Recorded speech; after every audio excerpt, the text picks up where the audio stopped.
The Lightbringers travel to Arvix, home of the Order of the Dragon God, and their friend, General Ricard Silverscale. And while the Lightbringers are prepared to meet an old friend, they are not prepared to meet someone else, the likes of a god.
Hey, welcome to Worlds Apart. We are here again. It's been a long time for us, but it's probably only been a week or two for you. So we're back here with our friend Xandra playing Willow. Woo! Valoran. Well, without further ado, Gwen is Astrid, Hannah is Mara, Xandra is Willow. Should I say Willow or Valoran? As long as I spell it W-I-L-O, it's fine. Yeah, Willow's good. Let's get right into it. Previously on Worlds Apart, the Lightbringers in Auredane departed from the City of Reclamation's Pride after meeting their new companion Valoran, a wildfeather halfling from the mountains of Arvix. They met up with Willow's flying giant eagle companion. Remind me of Birchtop. Birch feather. Birch feather. But they just go by Birch. Birch, the giant eagle, who we'll say got along well with Ink, your giant panther. But Ink did not have to worry for long about hunting giant foul prey, because as they were crossing the savannah, heading north towards the mountains of Arvix, they were accosted by a roc, a mythical bird that had been watching over the occupied city of Broadfurrow, and its wyvern companions ridden by a hobgoblin.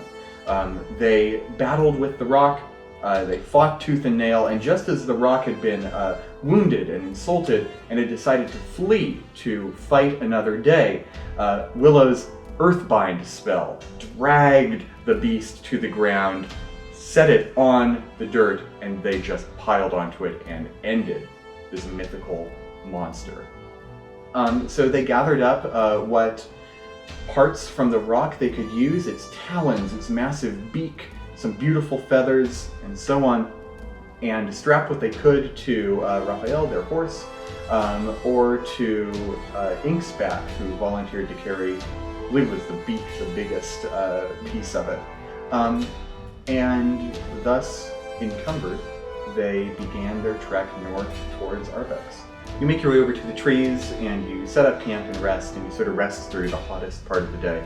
And if you're up to take a short rest, go ahead. Also hit die. Oh, and I regain my spell slots on the short rest, don't I? Mm-hmm. Yeah. Well, V8. But your Mystic Arcanum is daily, right? Yeah, I believe so. Got it. Cool. 1 hit point. Well, plus your con modifier. Okay. 1 hit point? No. You guys all have except for you, have the same hit points, don't you? 69? Nice. Same.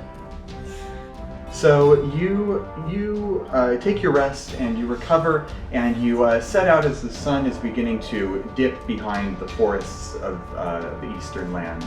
And you look around the trees and you can see an old worn path, the dirt remnants of a once great roadway, leading up into the foothills and then winding and winding around until it reaches the imposing mountains to the north of you. Are you going to continue along the same route? Yeah. Cool. You get going, and your journey takes you probably several days. About a 3 days journey at this point. I assume we're just living off rock meat the whole time. I mean, do you want me to roll some survival checks? No, you've got that plenty. kind of. I thought you meant rock meat, like rocks, and I was like, that doesn't sound very tasty. Rock meat is like when you find bugs under rocks. Like Timon and Pumbaa. I was thinking the same thing. Slimy, but satisfying. TM. Overall, your journey from the savannah into the mountains is fairly uneventful. With the sight of the rock falling, you get the sense that every creature around here has sort of decided to keep back for a little while. And so you begin to climb this mountain. Nobody fucking with our clique. No way. So, Lauren, you have kind of the most interesting means of traversal. You have birch to fly upon while your friends are on the ground. Mm-hmm. Well, they travel up the mountain path. What are you doing? I imagine I'm just kind of flying a bit ahead and then pausing and then flying a bit ahead and just kind of doing a bit of recon. Keeping an eye out. Yeah. That makes sense. Yeah. You... In one of these little scouting runs, you swoop forward and suddenly the rock face, the mountain that you were scaling, you slip beyond its concealment and you see a vast valley open up beneath you. And at the far end of this valley, you see a mighty city. The sun is shining upon it. It's glinting off the snow atop the mountains. You can see towering buildings entirely of stone, great statues in the shapes of dragons with their wings unfurled. You can see people going about their business in between these towering structures. This is Arvex, and it's probably about a half day's journey before your friends will reach it. I'd like you to make a perception check, please. I forgot what stupid ink is. Oh, that's a 21. Very nice. As you are swooping around this valley, you can see on the mountain that your friends are winding around at the moment. There is something at its peak, a silhouette that is distinctly not a part of the rock face. It seems to be a creature, though from this distance easily 500, 1,000, 1,500 feet beneath the peak of the mountain. It's hard to make out exactly what it is other than large. Not as large as the rock, which is the size of a jet plane, but still a sizable creature silhouetted behind the sun. Would Birch be able to tell? I'm gonna, you rolled a 21. I think that perception check will apply to both of you here. Okay. But you definitely both notice this thing. Okay. I'd like to report that there is a large figure, but then I'd like to see if we can get a closer look. Okay. So you swoop back down to the mountain path? Mm-hmm. Cool. Up ahead on the tip of the mountain, there's a very large figure that I'm not quite sure what it could be. I kind of want to get a closer look, but I wanted you to know that it's there. Mara will, thanks Willow, Mara will pull out her spyglass. So you can use it, but the angle that you're at, since you're kind of winding around the mountain, you've got a bad angle to use a spyglass. What good is a spyglass if it doesn't do what a spyglass is supposed to do? Yeah. Can I borrow that? Oh, of course. Bring it back. Oh, of course. Okay, so I'm gonna take that up in the air and then use it. Absolutely. So make me one more perception check, and this will let you see without getting much closer. Okay. Does the spyglass add anything? It doesn't. Oh, damn. Okay. Well, it's still a 16. Okay. So as you've sort of done this handoff and gotten back into position, some clouds have begun concealing the top of the mountain. Some snow has been blown off into a big plume. You were still able to see fairly well in between the gusts of wind and the plumes of snow, you can see a creature that is easily 25 feet tall. It has a monstrous build, like a large four-legged creature, except it also has 2 wings extending from its back. It's standing impossibly still, like a statue. And one thing you notice, this doesn't seem possible, but it looks as though there is a massive dragon perched atop this mountain. You've lived in these mountains all your life, and Willow, you're well aware that dragons should not be in this world. Metallic dragons gave their powerful form up to become the Dragonborn, and the chromatic dragons were banished long ago. Okay. Well, It just seems to be sitting up there watching. interesting. And do you relay that information back to us? Yeah, I was thinking. But I am going to fly back down. And I've never seen one in these mountains. They shouldn't be here, but it appears that there's a dragon at the top of the mountain. Well, that's ridiculous. Like a dragon, right? Like a dragon. Not a wyvern. No, way bigger than a wyvern. Is it like... If the dragon, if the colored, does Mara would know this history, right? Sure. I feel like Mara would know that the I've certainly been Yeah, upfront with the youth players chromatic about it. dragons were banished, Mm-hmm. but maybe Verneau brought them back here. Maybe it's just an illusion. Or maybe it's maybe it's a cool ice sculpture. Maybe there's an ice festival in the mountains. I feel like Willow would know about Definitely wasn't made of ice. Oh. Yeah, sorry. I wish. Yeah, and you're pretty certain of that. Not an ice creature. Did you say what color? Did I catch that? It was pretty silhouetted, but it seemed to be dark in color, either like an iron hue, something like that. Okay. I relay that information. Yeah, anywhere between black and like dark gray was the color you saw. Okay. How high would Astrid have to fly to be able to see it? You'd have to, and at this point, if you've been walking around, you'd probably have to fly about 1,000 feet up in order to see Okay, it. that would take way too long.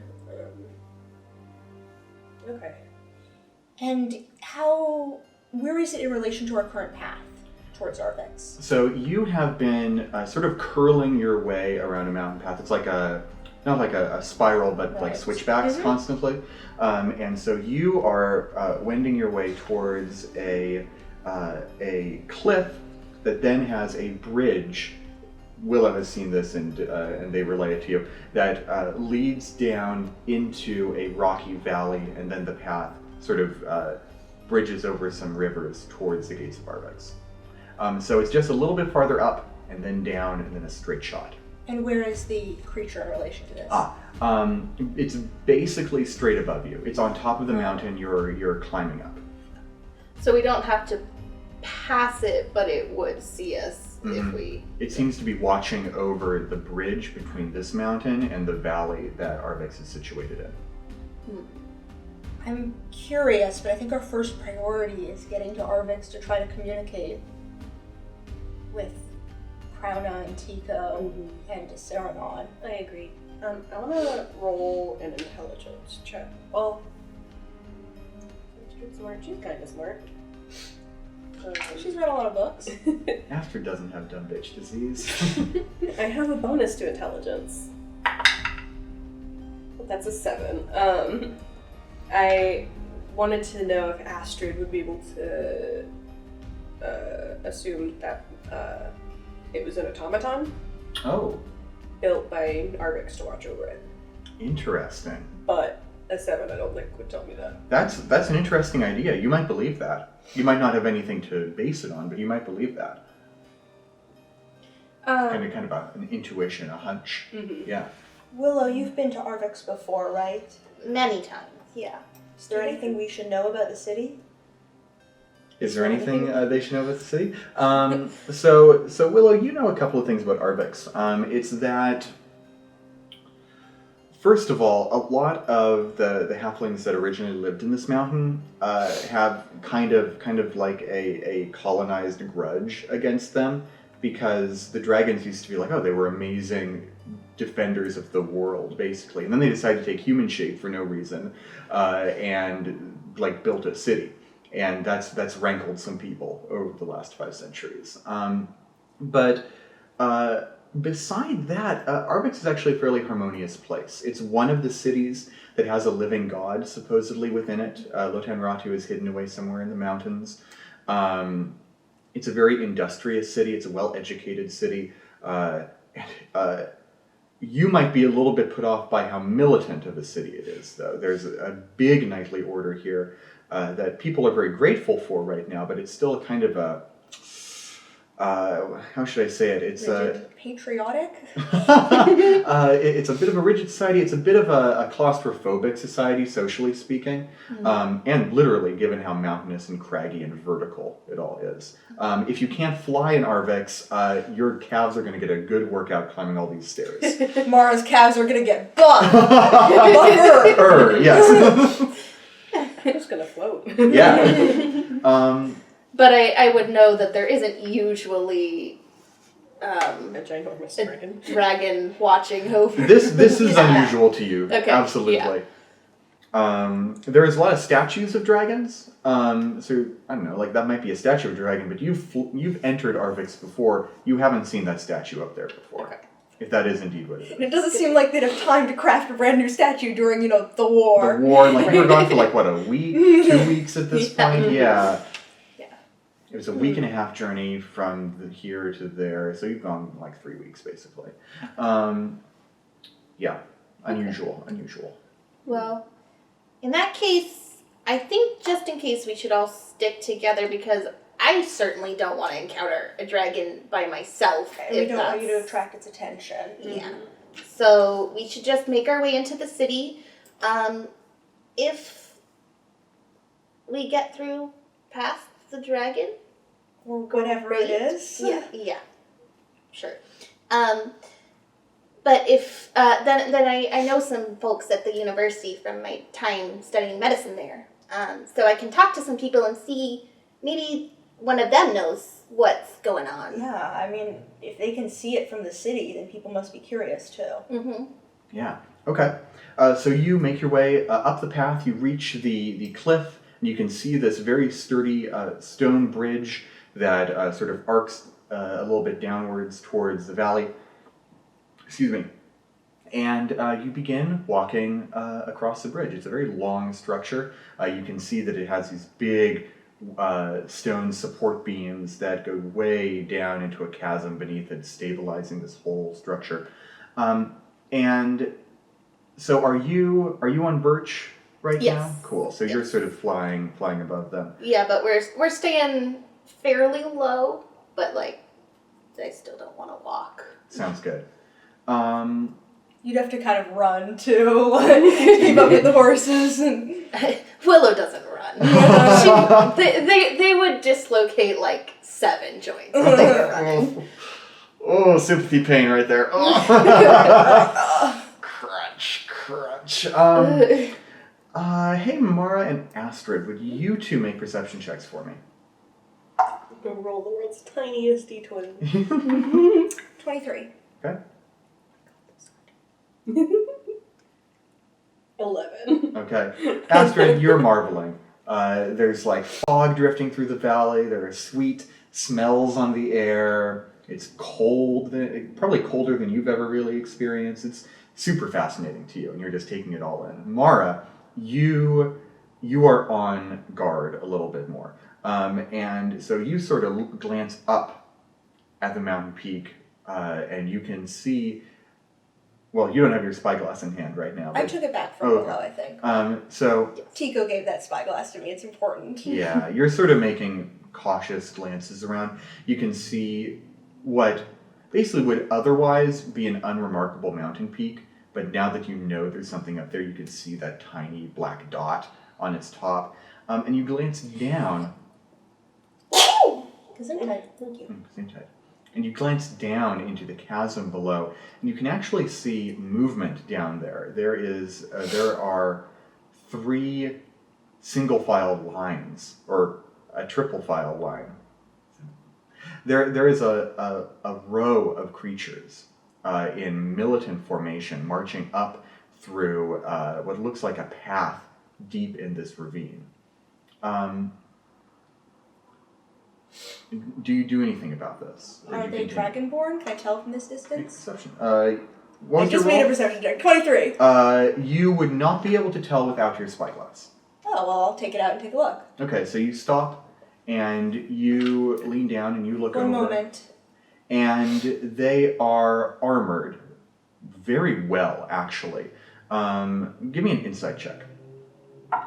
Really quick. Astrid's gonna pray to Elo before crossing the bridge. Oh, Just to guide the way and make sure she doesn't fall off. nice. Yes. 17. 17. So y'all are about halfway across the bridge. Does the bridge have sides? It does. You're actually able to sort of Good. lean along the sides. This is no Star Wars bridge. It isn't the Lord of the Rings bridge. This is a bridge built by people who know how to build a goddamn bridge. Hopefully there's a lot of Balrog on it. Yeah, like this is a bridge that has civilians crossing it.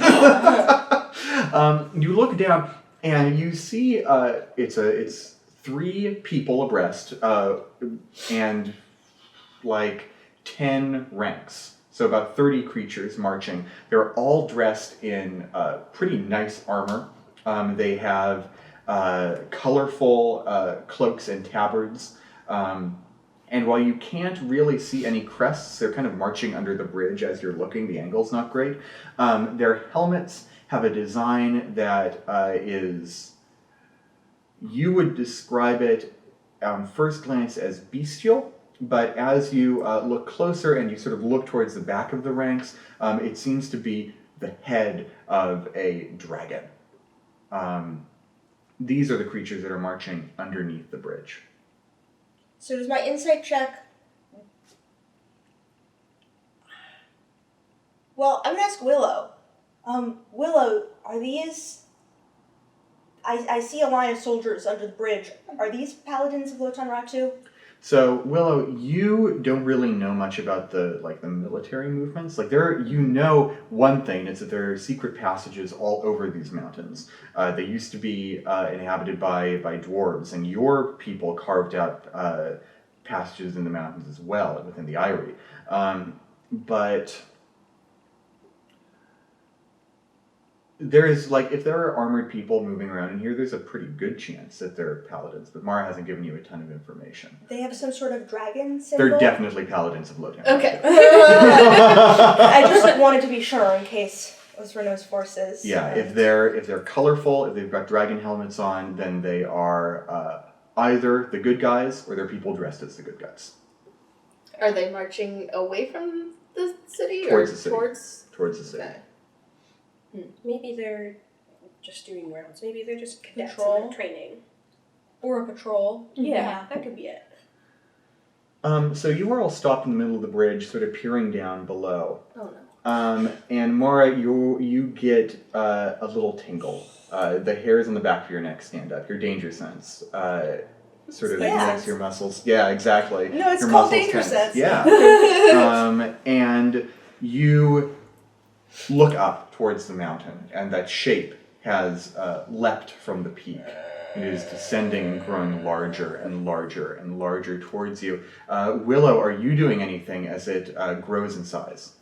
Are we... So we're in the middle of this bridge? You've got about 75 feet on either side of you. And how far below us are the soldiers? Oh, easily like 300 feet. Okay. Yeah, this is a dizzying height.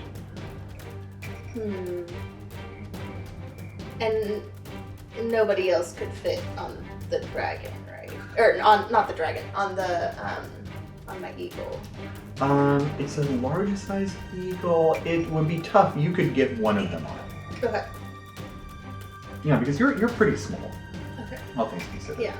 Because I'd rather not encounter a dragon in the middle of the bridge. Fair.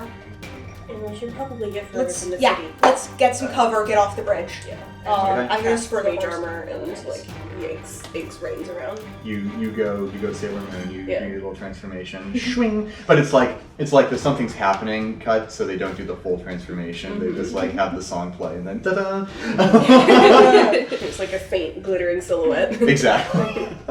Mara spurs the horses towards her horse, the other one. I think Raphael's probably on a lead rein. Yeah. Ink sort of looks to you and says, "I can't move very fast with this beak on me," and so he's just like doing his best to get across the bridge. You're doing great, buddy. And I'm gonna risk a look back up at the dragon. Does it look like it's heading for us or for the soldiers? So you look back, and it has grown immensely in size by this point. The trick is that it is covering up the sun as it descends upon you. So you, like a shadow is being cast upon you as it falls. And it's heading right at you. Its talons are outstretched. Okay. Yeah. And so you get about 50 feet forward before this dragon comes in for the land. You have 25 feet between you and solid land. And it lands with a heavy thump. Boom, boom, boom, boom. With two talons on either of the guardrails at the edge of this bridge. And it opens its mouth and you hear this horrifying noise like steel grinding upon steel as it screeches. And you can see what looks like its eyes are glowing, like they're lit with flame. And who is closest to it? I was probably in the back with Link. You're in the back of things. So you turn around, your eyes go wide as you look at it, and suddenly you notice something a bit unusual. It doesn't have hands. It has two giant maces. So it's a robot. It has these big flanged maces on its front. And this is not a metallic dragon in the way you know it. This is a dragon wrought from metal. And it moves fairly. It moves as if it were mimicking the movement of a living creature. And you can hear metal grinding as its limbs move. And it sort of looks down, it lowers its serpentine head. You can hear gears grinding and steam hissing as a sort of clockwork interior whirs and smoke belches like exhaust out of its mouth. Then all of a sudden, from behind the head, a humanoid figure stands up from a saddle. And it is a dragonborn. It is a dragonborn with gleaming bronze scales and wearing a long grease-stained robe. And he looks over and says, "Why, hello there." Do I recognize him? Not really. Oh, hello. We really weren't sure if this construction here was friendly or not. Yes. Well, it's a bit awkward meeting you here like this, but I must say you were displaying rather suspicious behavior, spying upon military movements and all that. Well, we were traveling and happened to see them, but... There are not many travelers in this part of the world that carry an expensive spyglass like that, my dear madam. You were looking right down at a platoon, an Arvesian platoon traveling into a secret passage. I'm afraid that that looks a little bit off. Understood. I apologize, but that's understandable. I'm Willoran Wiseroot. Perhaps you've heard of me. I studied here at the university, and these are a group of adventurers that I am bringing into the city to talk to some folks at the university. Aha. I'm Mara and this is Astrid. Perhaps you've heard of us as well. You know, saviors of the realm.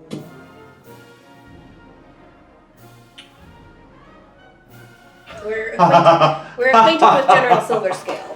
Yes, I'm sure you are. I've seen plenty of Astrids and Maras come this way through, and let me say Plenty of what? Let me say two things. One, your costumes aren't nearly the best that I've seen so far, and two, you don't even have your third party member with you. The elf isn't here. There is no halfling that travels with the Lightbringers. I live in these parts. I'm gonna swear at Olabashi. We just got Ember Islanded. That episode of Avatar. Yeah, I know. I'm swearing at Olabashi. Yes. So, I'm afraid I'm going to have to call the cops. That was pretty good, though. Your pronunciation is excellent. Top marks. Astrid stands up in the saddle on Ink's back and like summons her sword in a shower of glitter and says, "Could a fake Astrid do this?" And casts. Astrid, maybe She's not gonna hurt anyone. What you casting? I don't want you to be aggressive. Be Try to aggressive. see, like, what's Be my- Don't aggressive. be Prettiest aggressive. spell. D-O-N-T-B-E. Aggressive. Prestidigitation can make pretty things. I do have thaumaturgy as a tiefling. And like swings her sword through the air and creates a rainbow. Make me a performance check. Now I'm rolling the biggest d20. 19. Okay. He looks rather impressed by that, actually. And Mara says, if there's anyone around here pretending to be Mara of the Sky Colors, they'll have me to answer to. All right.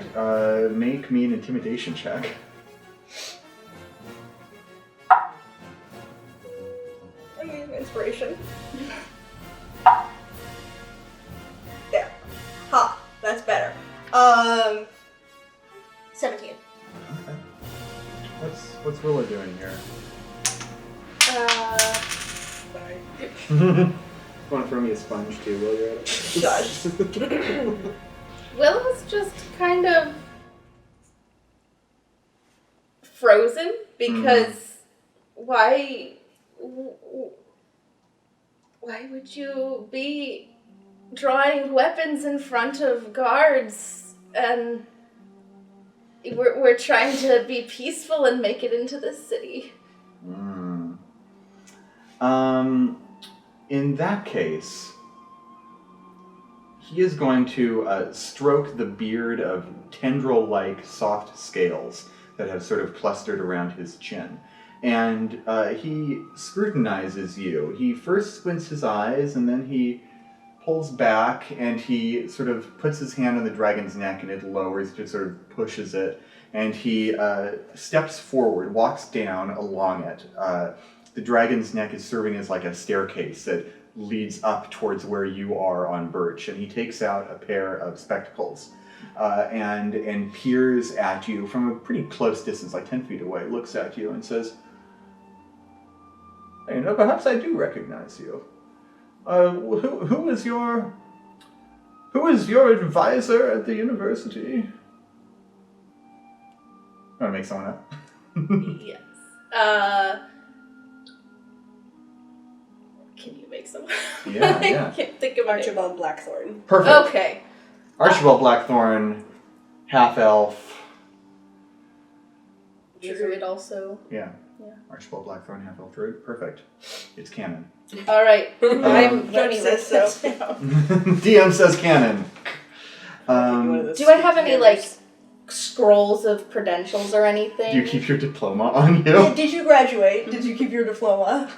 I didn't technically graduate. Oh. I just took Do you supplementary have a student classes. ID? Yeah. A student ID. Sorcerer would totally They have a would. student They would. ID. They would absolutely have a student ID. Do you have your senior sweatshirt? Class ring. Your druid club hoodie. Your druid club.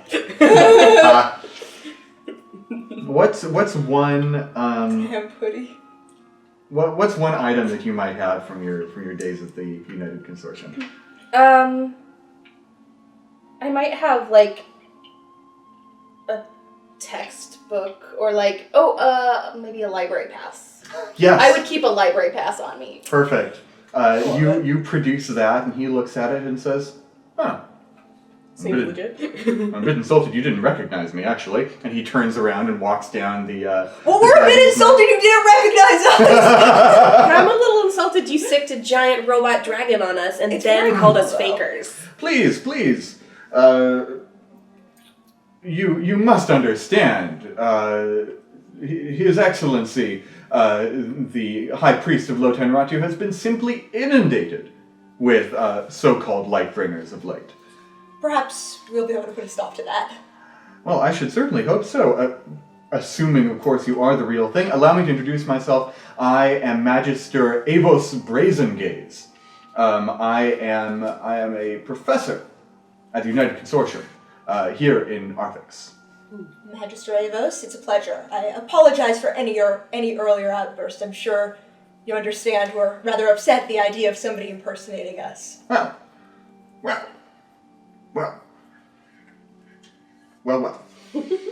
I suppose so.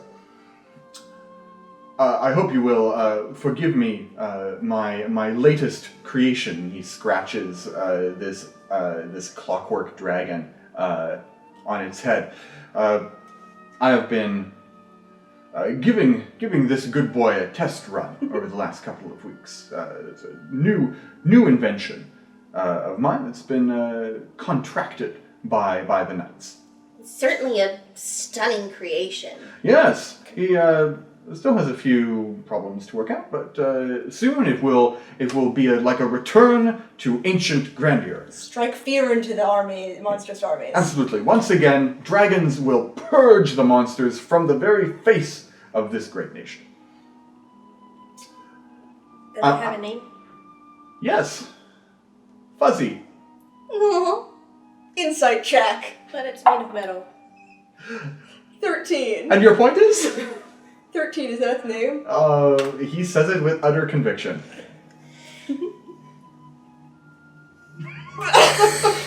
Sorry, I can't go on. Gif of Kermit nodding. I appreciate your sense of humor. What now? It's an Arvesian thing. In any case, I'm afraid we've gotten off on the wrong foot somewhat. What brings you to Arvix? Well, among other things, we're traveling to the Nortok Steppe. We've been tasked by, by the High Priest himself, By His Excellency Asheville Marin. Yes, that's the one. Yes, by Asheville Marin and Astera, to hear him tell it, to travel to the Nortok Steppe and investigate the doings of a cult there, the remnants of some of Renault's forces. That sounds grave indeed. We hope it won't be our graves. A morbid sense of humor she has. Well, I shall not keep you waiting. You've come to travel to the Nortok Steppe. I assume you will want to see the High Priest of Lotenratu? We'd certainly, and we'd be honored to visit the city itself, prepare for the journey. I've never visited Arvix before. I think Astrid is now realizing how fucking cold it is. Yeah, it's setting in. Mara And, has like- a big fur raptor. It's kind of like one of those tasteless fur coats, except it's a lot cooler. So it's just a really big, fluffy piece of fur. It's just a Kinda big, looks like a fluffy Yeti. Yeti. Yeah. Yeah. Hey! So right now, all of you are beginning to, turn up your nose and cough a little bit, because it's like an 18-wheeler is idling right in front of you, this dragon. Exhaust is just belching out of its mouth every couple of seconds. And the Dragonborn seems to mind it not at all. I think Fuzzy could use a breath mint. And he says, in that case, you will want to be brought before His Excellency at once. I shall call him from his retreat. And perhaps after you've met with him, you shall, how shall I say, be granted lodging in the city for your stay here. We'd be most grateful. If you are indeed the real Lightbringers, then you shall not need to pay for anything while you're here. It's a treat on the behalf of the Republic. And he climbs back into Fuzzy's saddle, and he slaps it on the side. Bum bum! Sort of echoes hollowly. These are their stories. And the clockwork dragon I see Fuzzy doubles as a war drum. shoots up into the sky. What? And begins to sort of, with a big trail of smoke, fly over towards the city itself. Okay, very good. So you have just seen Magister Avos Brazengaze fly upon his clockwork dragon Fuzzy towards the city of Arvex. And you move off the bridge, and you're now in a valley with a beautiful, beautiful, lush green valley with rocky outcroppings and rivers winding their way through it. There is a path with several little stone bridges that cross over these rivers and head towards the mighty gates of Arvex, which even from this distance you can see is made up of two massive dragon statues that have joined their claws in an arch under which all things pass when they enter into the city. You're about several miles away from there at this point. You're going to press on? Mm-hmm. Okay. You make your way through this beautiful valley, taking a few moments to gaze upon the flowers and listen to the babbling of the rivers as you pass over them, until you make it to this grand archway. And the guards atop it do not halt you. They hold up a hand as you pass, as if to wave you through. I mean, really, we have a giant rock beak on Ink's back. Should we need any more proof that we are who we say we are? And you pass into the city of Arvex, and instantly, Mara, you feel as though you're in one of the vast desert canyons. It may be icy, cold here. Snow may be upon the paving stones, but you are surrounded by buildings of massive height. Easily, some of them are 10 stories tall. Even the shorter ones are no shorter than 4 stories. This city is very dense. The mountains are a tough place to build. The walls are maybe only a mile or two around, but everything grows tall here. Is it always this cold here, even in Centaman? Is it always this cold here, even in Centaman? Oh, indeed it is. This is like maybe the second or third time ever that Astrid has seen snow. So she's like looking around, but also like burrowing into Ink's fur. Yeah, Ink doesn't seem to be bothered too much by it, but he is watching his step, taking care not to put his soft underpaw into a big snowdrift. He just sort of looks up at you and says, "Where can we put this beak down?" I'll let you know when I know, bud. So Mara scoops up a handful of snow and is like marveling at it, and then she like shakes it off and puts her hand in her pocket. You walk through the stony streets of Arvex for a time. You can see that all of these buildings have tall staircases winding up around them on the outside. Most of these buildings seem to be homes so far. There are apartments that have buildings on every floor of the tower. And eventually, winding your way through these very cramped streets, you find your way to a central area. There is a little marketplace, all centered around a fountain, which has a statue of a dragonborn you recognize as Ricard Silverscale, holding a polearm aloft, while 2 mighty winged serpents, the 2 halves of Lotan Ratu, sort of spiral around his body. And, you know, it's a water feature. Water pours out of the mouths of the dragons and sort of pools around its base. You haven't yet heard back from the Magister who flew off. Is there anything you want to do while you're here in the city? Go inside. Maybe we can get some hot tea and warm you up. Please. Oh, I know the best little tea shop. And you from the air sort of direct them to a very cute little tea shop called the Fire Breathing Kettle, which has a sign that seems to depict a very fine porcelain teapot with a little dragon head on its spout. And you make your way inside, and it's a beautiful tea shop. It's the sort of tea shop that has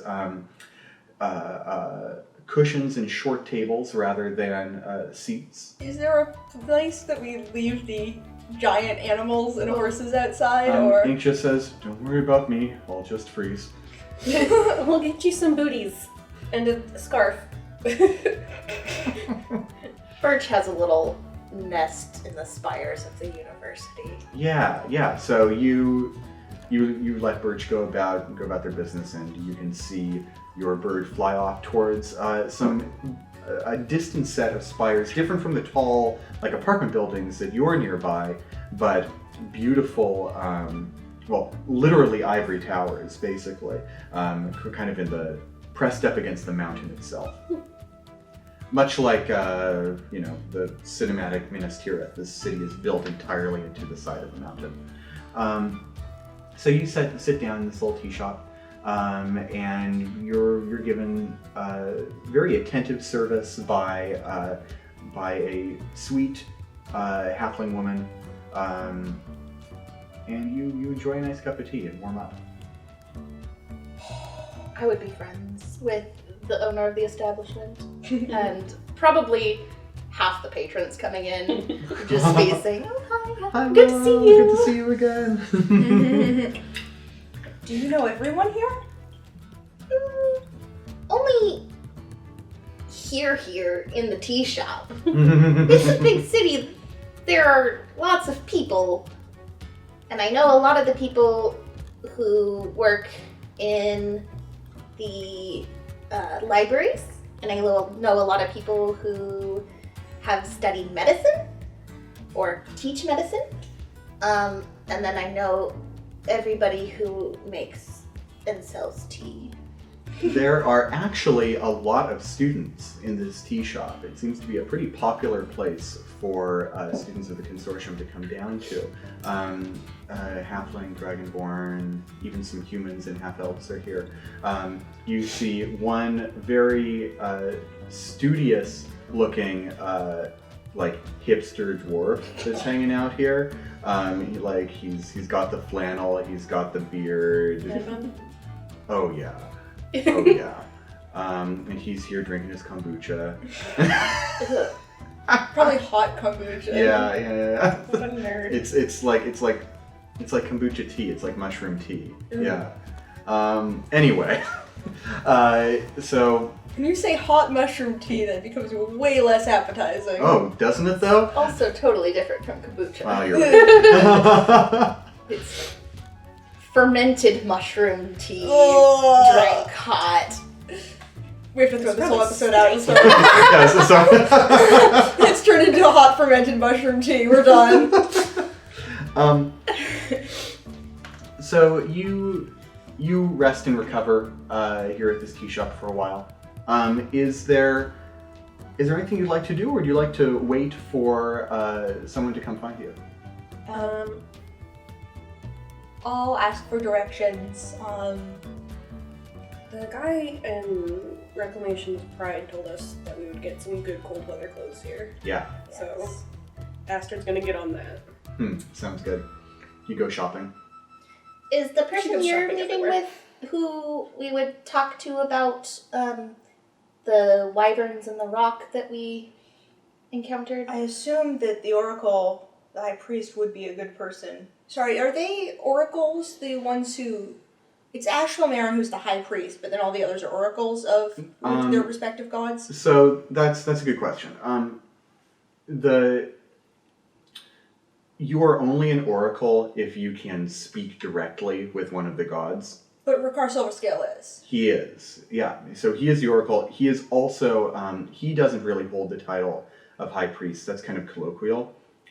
He's really a military commander, but he also has like the ability to speak to the gods. Ashwell is a high priest, but you would also call the leader of the Kievan sect a high priest also. Like the gods that aren't around, Nerugol, Kiev, they still have. They still have high priests, but there's no one to talk to, so there are no oracles. Okay. Well, I assume General Silverscale would be the person to talk to about that as well. So, Astrid, maybe we should talk to the general first, and he might be able to get us some deals on some clothing. Since we are about the Republic's business. Okay. So you hang about for a bit longer, and eventually a courier comes through the door and walks over to your table and says, Magister Avos regrets that he could not deliver this message himself, but you are requested at the Silver Citadel. And he puts the letter there. There are directions enclosed. Excellent. And Mara stands up and knocks over her teacup and catches it. And he stands there. Astrid palms him like 3 silver. Thank you. And he gives Mara kind of a stinky look. And Mara hands him 3 silver. She was just, getting the bills out. And he takes the paper as well. And he bows and says, thank you very much. And he heads out. So yes, you have a letter that has pretty simple instructions towards one of the grandest buildings around. You can probably see it if you just stepped outside anyway. Well, luckily we have the best guide in all of Arvix. Oh. You flatter me. And you make your way straight there. Very good. You head down there. And as you're walking along the street, Mara, you feel something sort of buzzing around in your pocket. Like something is bumping around in there with a life of its own. I reach into my pocket. You reach into your pocket and you feel cold metal touch your skin, and you pop out the medallion for the Wayfarers Guild that you received back this blasted thing again. Back in Omavel, and it is spinning around in your palm, pointing you in a direction perpendicular to where you're headed right now. Shh. Maybe later. What are you talking to? Oh, we got this thing back in Omavel that belongs to the Wayfarers Guild. Very impertinent, persistent little gnome who wanted us to run errands, and I guess there's some sort of guild hall here as well. Oh, yes. Yeah, it's a beautiful little brass compass rose. Yeah. But Mara, you like hand it over to Willow or I was Astrid. You're like, put it in the take bag it. folding. And into the extra dimensional space it goes. You can just hear it sort of like spinning endlessly while it's in there. And you make your way. Can it register that it's near? Well, that's exactly it. It's just spinning endlessly inside the extra dimensional space. And so you now make your way over towards the Silver Citadel, and you're granted access. You see its towering double doors, which seem to gleam, perhaps not with literal silver metal, but with a slick frosting of ice that makes the entire building shimmer as if it were built from solid silver. You're granted access. The door is open. And you find the Magister in the main hall itself. He, this time, sans mechanical dragon. And he looks at you and says, good, you made it. I was rather hoping you would. General Silverscale is very much looking forward to seeing if you are indeed the Lightbringers you say you are. Well, given that we fought alongside him, so we're you quite say. eager to see him again. Allegedly. Astrid huffs and little sparks jump out of her hair. Mara's forced diplomacy, we are all so eager to see the Oracle again. Her eye twitches a little. Actually, I should probably call him the General, but... Indeed. Follow me. And he winds down the corridors of the Citadel and eventually brings you to a actually rather unassuming room. He opens the single door and says, General Silverscale will meet you inside this conference chamber. Thank you, Master. And he inclines his head and departs. And you are led, and you are shown your way into a fairly simple meeting room. It's about 20 feet by 20 feet. There's a circular table in the middle, and bookshelves line the wall. And on the far end of the room, you can see a Dragonborn still in battle armor with a great blue cloak wrapped around him, and with his dragon-faced helmet underneath one arm, and he is sort of looking at the spines of the books that are lining the room. Astrid clears her throat. General? He turns about, and you see the familiar face of General Rakar Silverscale, and he looks at you, and his face softens into a smile and says, Astrid. That wasn't the voice. Astrid. Astrid? Major. Major? I think you have Doctor? French accent. What? I think you have French accent. You are thinking of the wrong general. I'm just trying to trick you into doing that again. Rest in peace, Rest General in peace, Disarm. Disarm. And Astrid, it's a pleasure to see you again.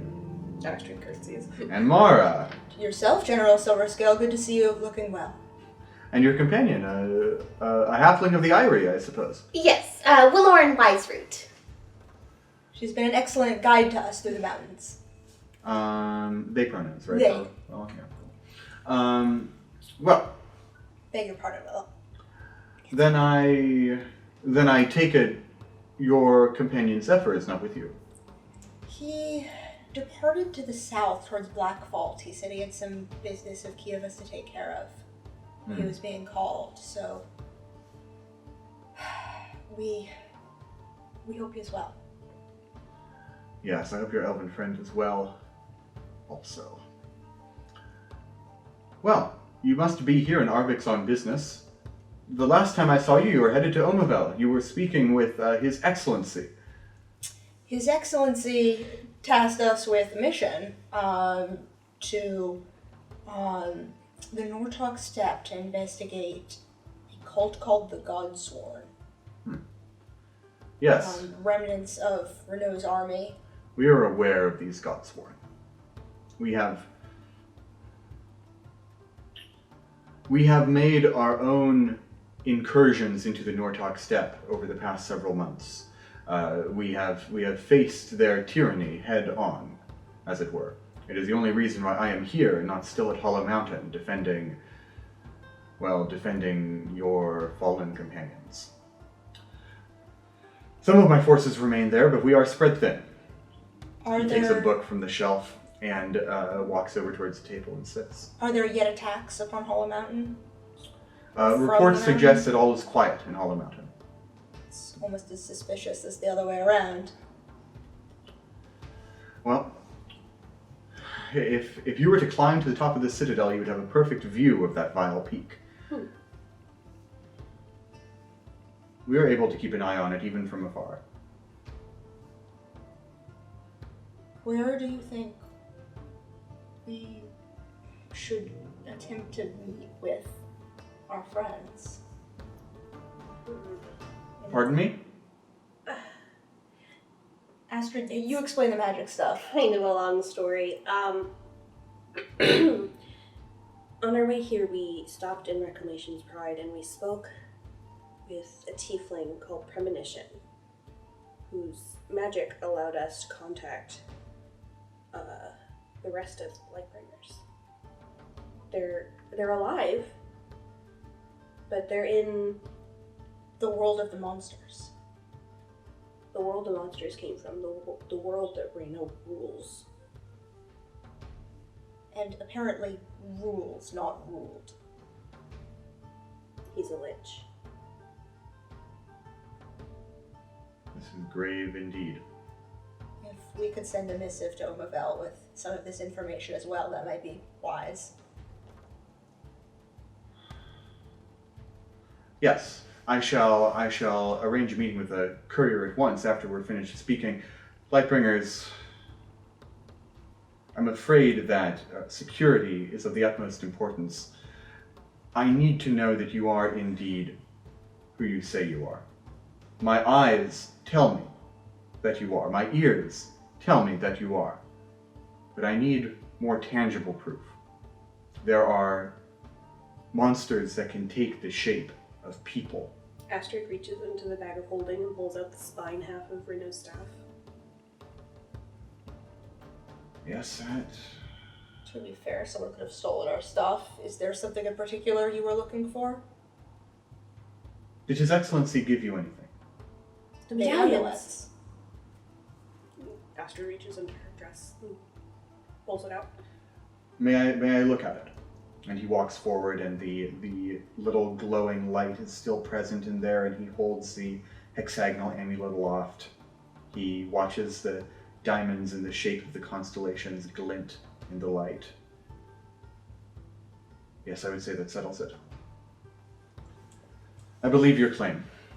I believe what you say, Lightbringers, and I believe your identity.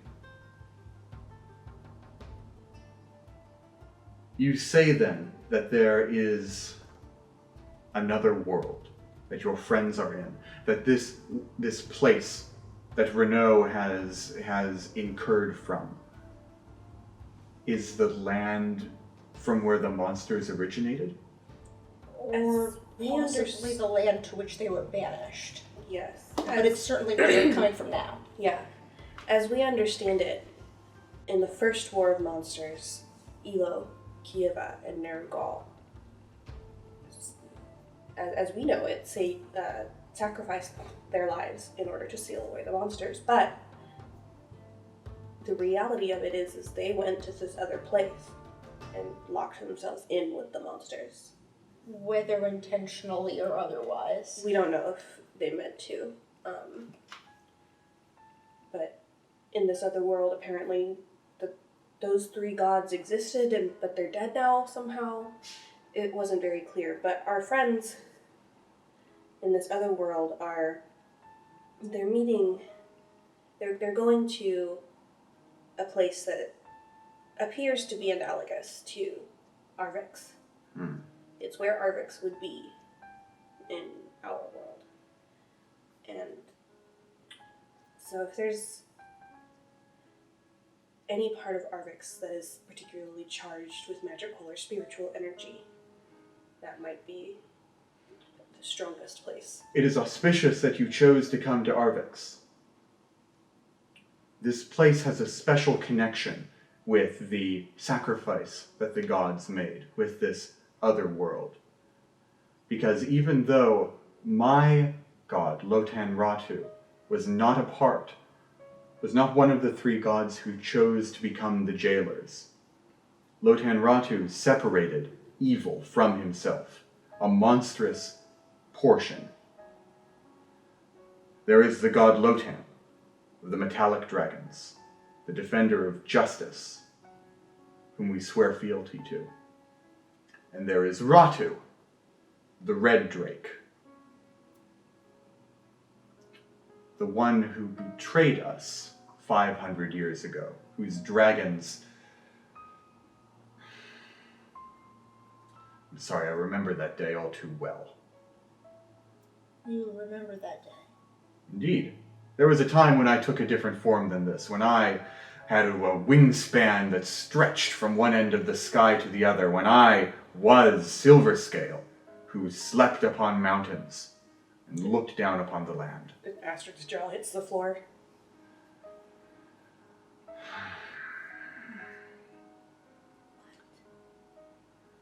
There are few dragons who still remember those days firsthand. I was one of the first who gave up that form out of deference for my lord's sacrifice.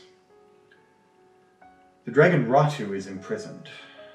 Just like the monsters were imprisoned, he exists, Lotan Ratu, half in this world and half beyond it. He is at once 1 foot in the light and 1 foot in the darkness. My Lord Lotan Ratu will know how to follow, how to walk this path that you seek to find.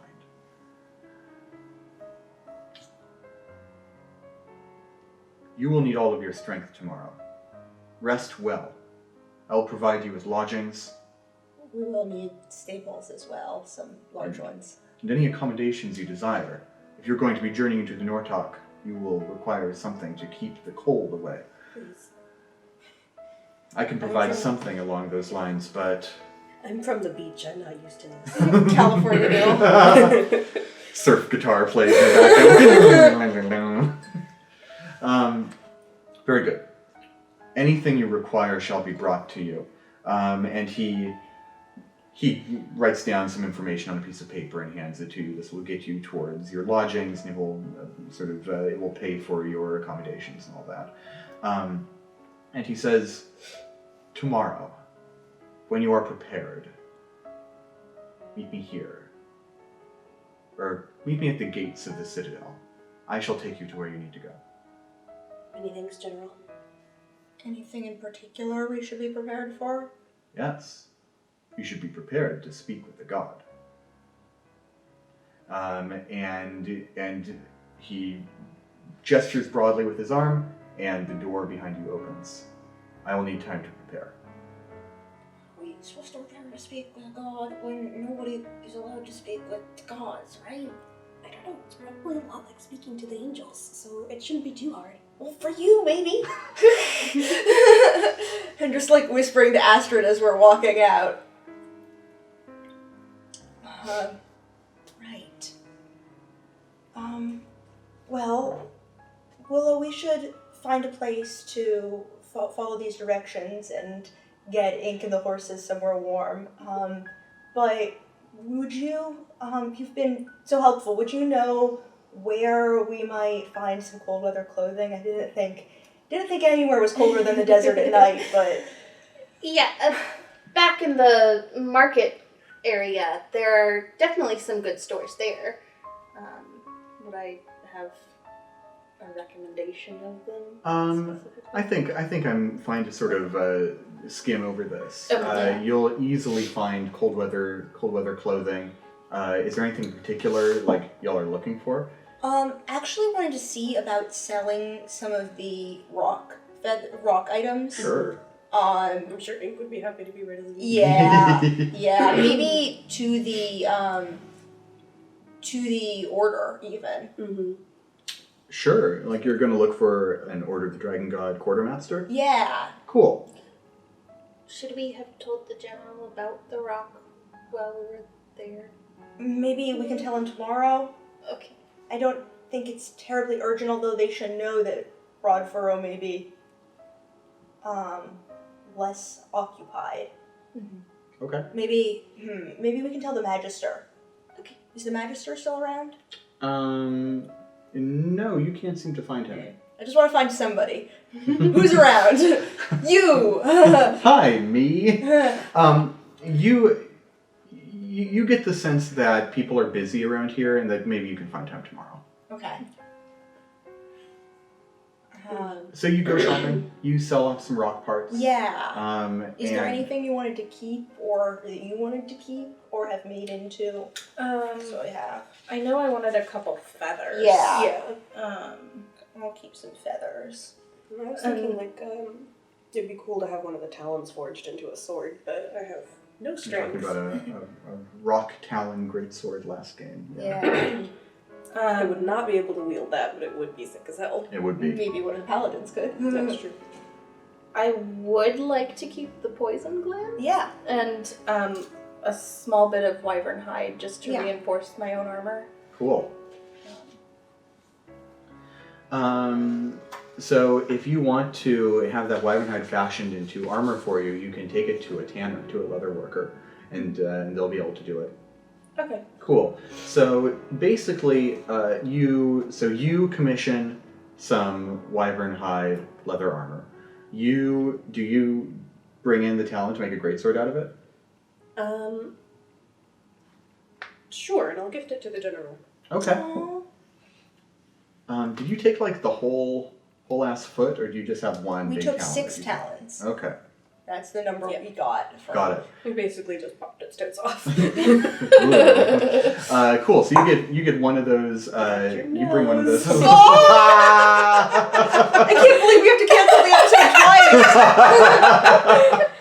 You take the talon to someone who can work it, who can shape it into a weapon, and you sort of leave the other 5 kind of hanging around. Anything you want to do with that big ass beak? I'm sure it has some kind of awesome purpose. Maybe it could be fashioned into a helmet for, Fuzzy. We should give it to the Magister. 'Cause how sick would that be? That would be pretty cool. Okay, so you in some way or another divest yourself of these rock parts, and you get those things commissioned. Anything you want to make out of any of these bits, Mara? Rock feather? Maybe something out of the feathers? Okay. Like a cape or cloak or something. Okay. If there are some smaller feathers. 'Cause it's Yeah, very big. absolutely. Yeah. It's sort of like some of those giant feathers lend themselves well to being the broad structure of the cape, and then sort of filled in with the smaller down. Cool. So you make this really warm rock feather cape. Cool. And It would you. be cool if the feathers could, like, enhance my flying boots somehow. Oh, that'd be cool. You want to hang on to some of them just in case? Yeah, we should hang on to some of them anyway, just Yeah. as. Okay. So we sell basically the rest, but we keep some of the feathers. You sell the cumbersome stuff? Yeah. Cool. Do we get any money for that? Yes. So you acquire a total of 1,000 gold from your bartering, and that's that's total. You pay a little bit to get the stuff made and all of that. And you end up with about 1,000. And you are led to an inn called the Tallest Rock, with a K, and it is this it looks like an almost natural spire of stone that has a lot of runes carved into it. So it's been hollowed out from the bottom. Reminds me of the cave carvers. Yeah. So you find your rooms in there and you settle down for the night. Anything you want to do in the evening?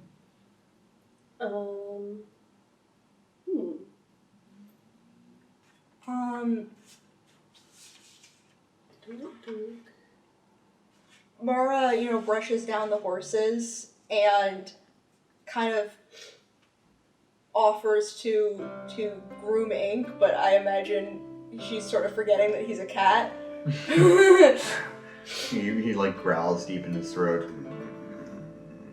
No offense. And he just turns away from you and starts starts licking.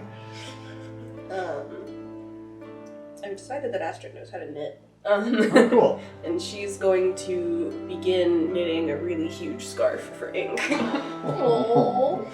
You get like an entire pallet You of have to wool shipped knit to out you. of the bag of holding. The bag of holding because it's so big. Because the thing's gonna be like 3 feet wide. It's gonna take Yeah. you forever. It's basically like a table runner. Yeah, basically. Okay. What's Willow up to tonight? Willow has gone to where they know that Birch roosts Mm-hmm. when they're in Arvix, and is going to spend the night curled up next to Birch. Oh, Birch is warm too. This night, Snuggled up under its belly feathers. Astrid, you fall asleep, and for the first time in some time, you find yourself in a dream with your patron. You're buoyed on a cloud of soft white light, and you awaken and you stand up, sort of rubbing the sleep out of your eyes, and you can see you're in sort of an infinite white plane with light streaming in from all sides. And in the distance, you can see the golden silhouette of your patron. Usually, he's closer to you. Usually, he's right here, right in front of you, almost blindingly bright. But this time, he's small. And you can stand, you can walk, and he's just just out there. Okay. Astrid walks toward him and calls his name. Amariel, why are you over there? And your voice echoes as you call for Amariel through this infinite expanse. And you can see the golden silhouette turn to look at you, and it's still a vaguely humanoid form. But Amariel is holding something in his right hand.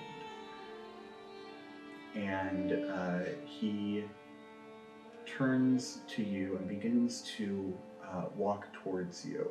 And as you and Amariel walk closer to each other, the light around you, the infinite whiteness, begins to grow not dimmer, but almost translucent. You can see more beyond the noise, and you can see an endless snowfield beneath you. And as you get closer, your vision becomes clearer and clearer. You can see rocks jutting out of the snowfield. You can see it's almost like a town made up of tents and huts and cottages. You are almost directly above it as you grow closer and closer to your patron. You can see people, tiny, like the size of ants from how high up in the air you are, moving around there. But there is a person there who is bound. He has been tied up. He's been tied against a stake, and his bonds have forced him into a kneeling position, such that his knees are flat on the ground, and he has been pulled down. So his hands are on the ground, and his chest is almost at his knees. You can't see this man's face, but he is in the center of all this activity. There are people gathering around him. Armored people. What?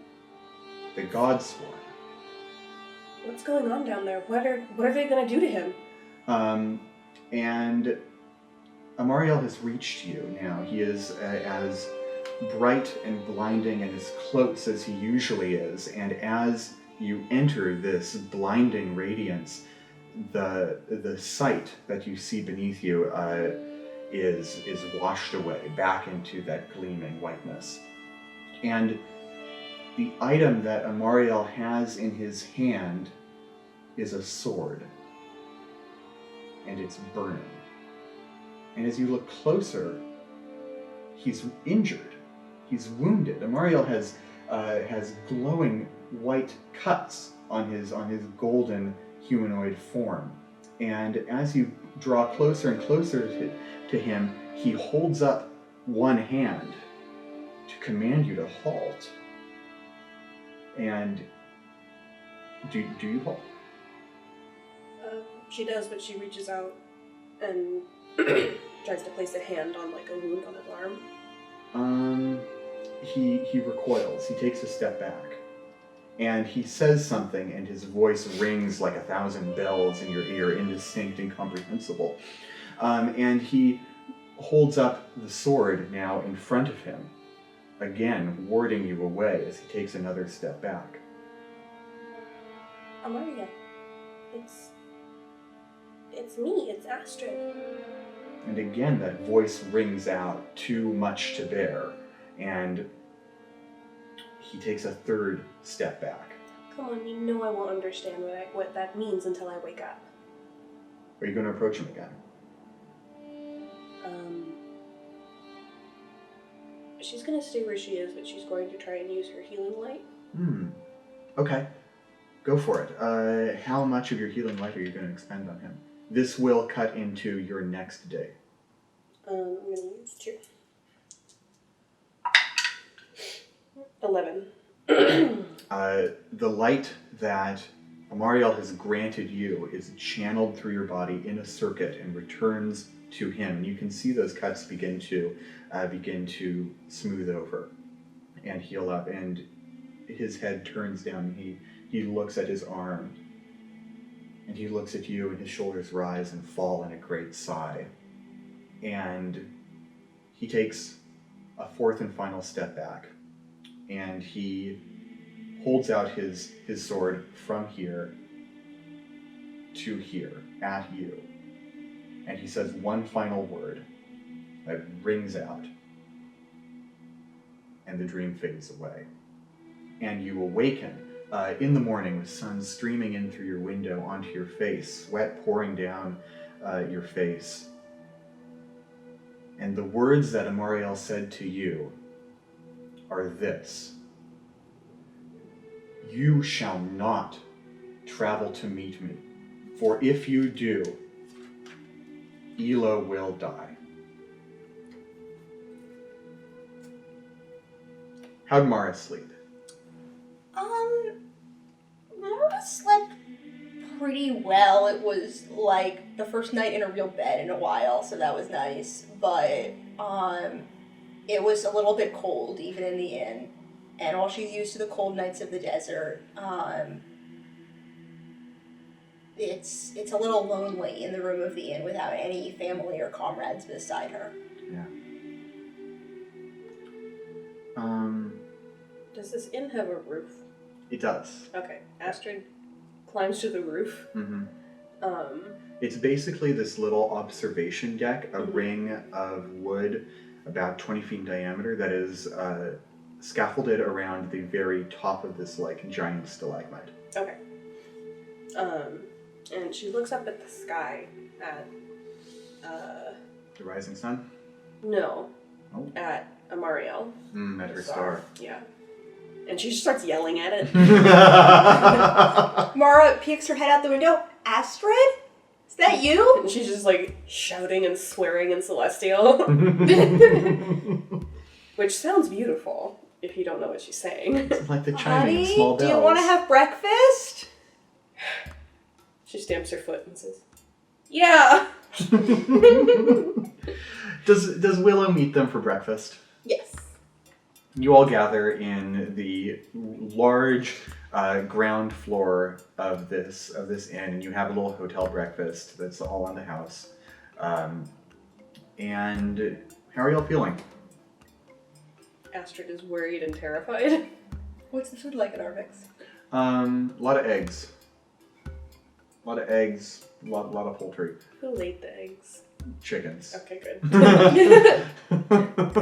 Ew. Rock eggs.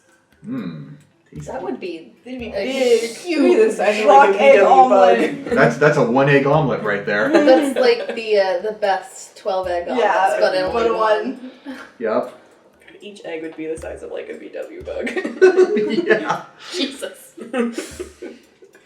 He You meant could- 1-egg omelet for like everyone in the Yeah. tavern. There are little drakes all around this tavern. There is an alehouse drake that is curled around every mug of beer in the place. Everyone, like it's morning, there aren't a lot of beers out right now, but there are some people who are getting started early. And every one of these mugs has attracted a tiny 12-inch long from nose to tail dragon with it doesn't have 6 limbs, it has 4, but its front feet are feet that have sort of bat-like wings that trail from their wrist kind of to their shoulder, and so they curl around the mug, and when the mug isn't being drank out of, they sort of stick their serpentine necks into the cup and and people just allow it because there's no stopping them really. Astrid like peels one off her coffee cup and just kind of like studies it. She puts it on her shoulder. Boop. And it just sort of curls up and falls asleep on the shoulder. Okay.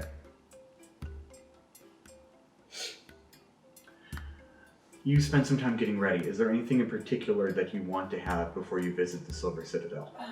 Mara's putting her winter clothing on and struggling with buckles and laces and all sorts of things that are more complicated fastenings. If Astrid wore, need like, some help? mittens over Ugh, her missile I'll be taking gloves, fine. would they still work? Do you Mittens over the missile gloves? Yeah, absolutely. Ugh! A successful strength check. Thank you, though. All right. In that case, you finish up your morning preparations and your meal, and you head out towards the Citadel. You are cold in the early morning, despite your warm clothing.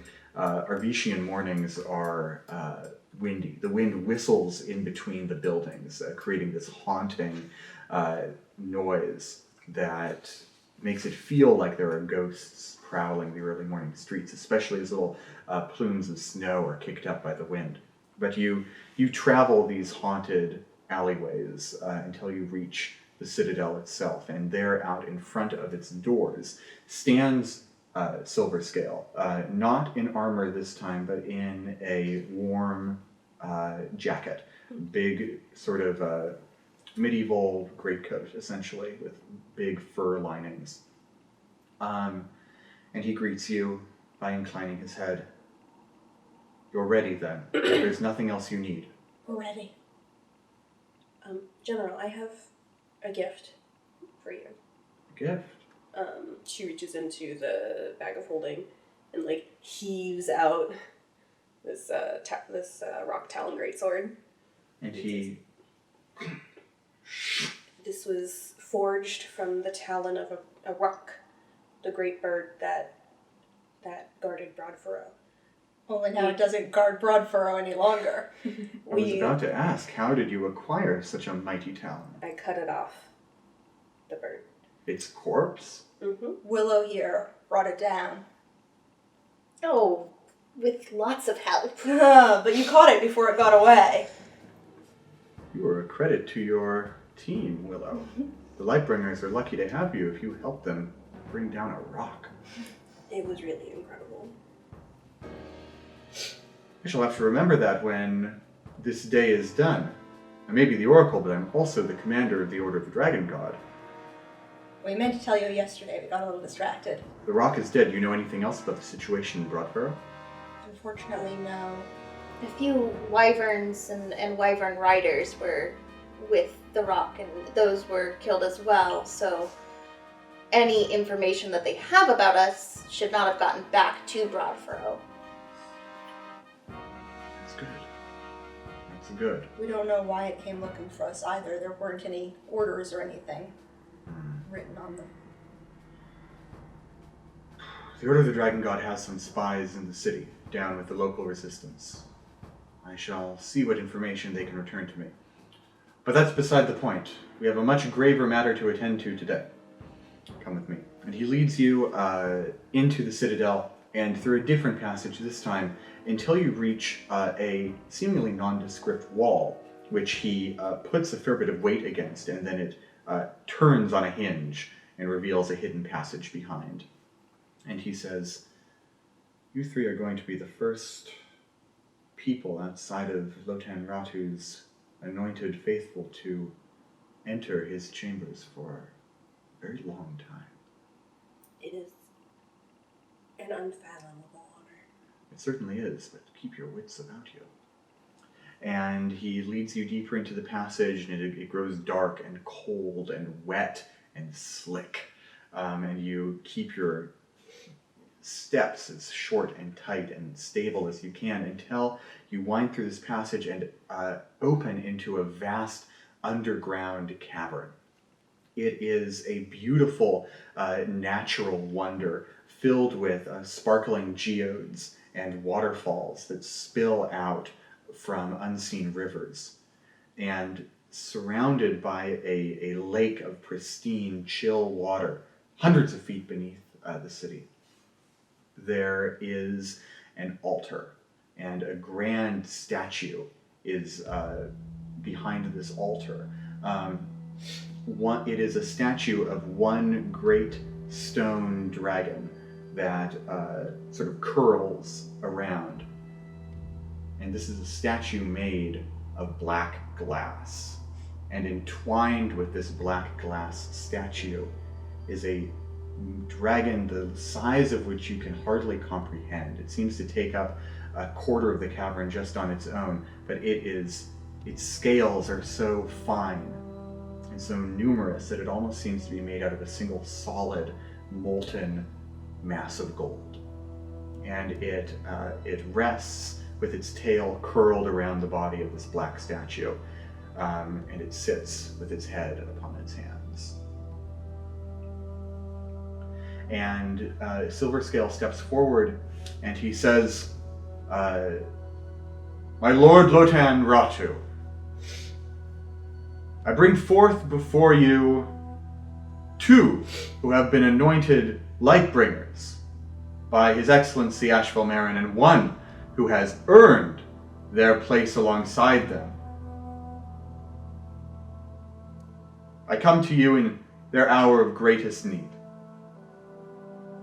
For 3 of their number have suffered the same fate as your second half. Only they were not willing to enter the other world. They seek your guidance, they seek your wisdom, and they seek your power. Lotan Ratu, I beseech you, please deliver these things unto me, that I might speak of it to them." And this massive dragon, a rumble that seems to shake the earth, emanates from its throat.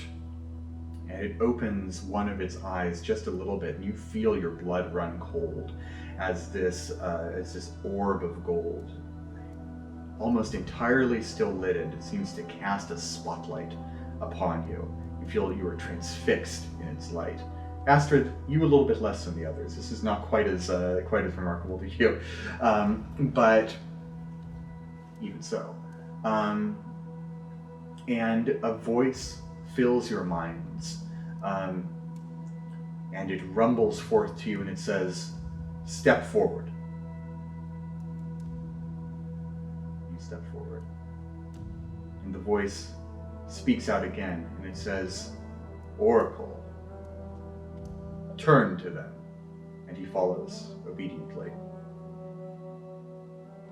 And it says again, "Oracle, don your regalia." And suddenly the robe that Silverscale is wearing is engulfed in flames, and his entire body is awash with fire, and it is transformed into a mighty suit of seemingly ceremonial armor with a great headdress upon his scaled head. And he seems surprised by it, but he keeps his stoic visage. And the voice booms out, "Oracle, prove they are worthy."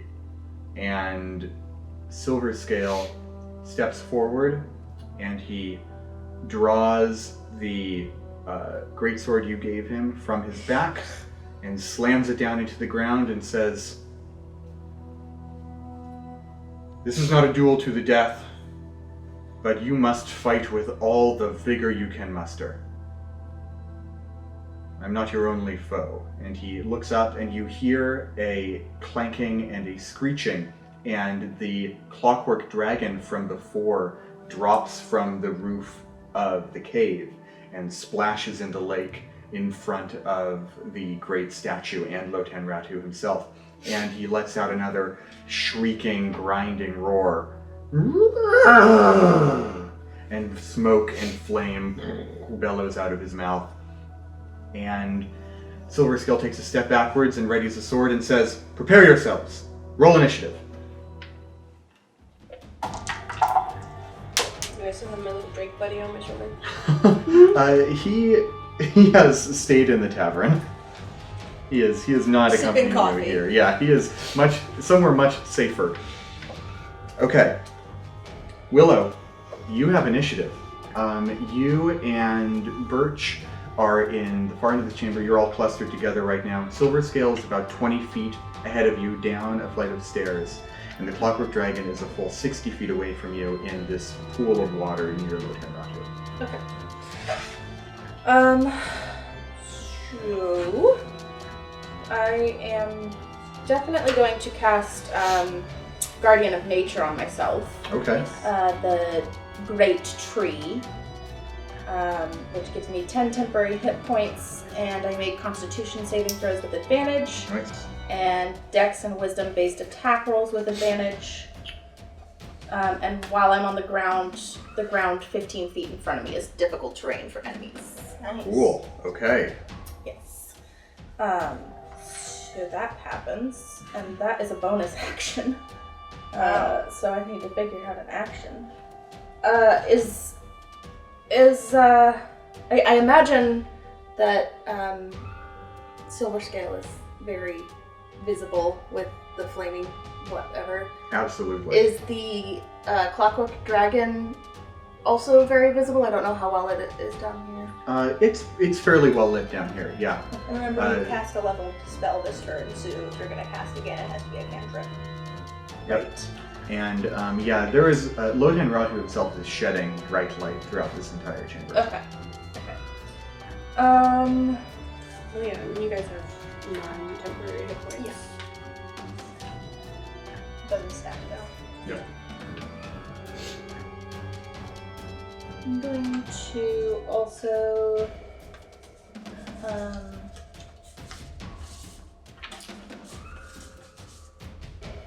I'm gonna give Mara resistance. I'm gonna touch her on the shoulder and give her resistance. So that's a saving throw? yes. Cool. Yes. Thanks. Glad you're here with us, Willa. Very cool. Are you going to do anything with your movement? I am going to move. You can mount onto Birch using 15 feet of your movement. Okay. I'm going to do that. I'm going to mount onto Birch. Cool. You get onto Birch, and does Birch go up into the air? No. Okay. Birch stays on the ground. This brings us to General Silverscale's turn. He is going to look at you and say once more, "I will not go easy on you." Then I won't go easy on you, General. So be it. And he takes his greatsword above his head and grips it tight, and fire extends along the length of the sword, and he swings it around like a whip and lashes it forward in such a manner that Astrid, Mara, and Ink must make a dexterity saving throw. It's like D4. And your danger sense grants you advantage on this, doesn't Oh, it? so it does.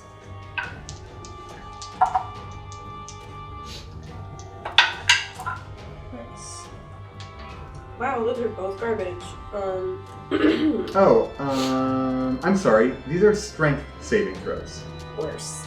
Okay, well, some paper ink. That's not good. Can I put myself in front of them? Astrid. That was Wait. Astrid. It won't help them. You can, but it won't change anything. Well, I will anyway. I'm certain that you're incorrect. 27. Wow. With Willow's resistance, but I have a +9 to strength saving throws. Nice. And how about Astrid? 7 and 8. What should I add? Like a strength modifier? Yeah. Or 8? Ooh, not great. Mara, you take 21 fire damage, and you dig your feet into the ground and you hold your ground. Astrid, you take 42, cut to 21 from your fire resistance, and you are hurled 15 feet backwards, and you land on your back on the stones. Ink suffers 42 fire damage. And is pushed, and he actually tumbles underneath you and kind of breaks your fall, and you land right on his soft, kind of singed fur.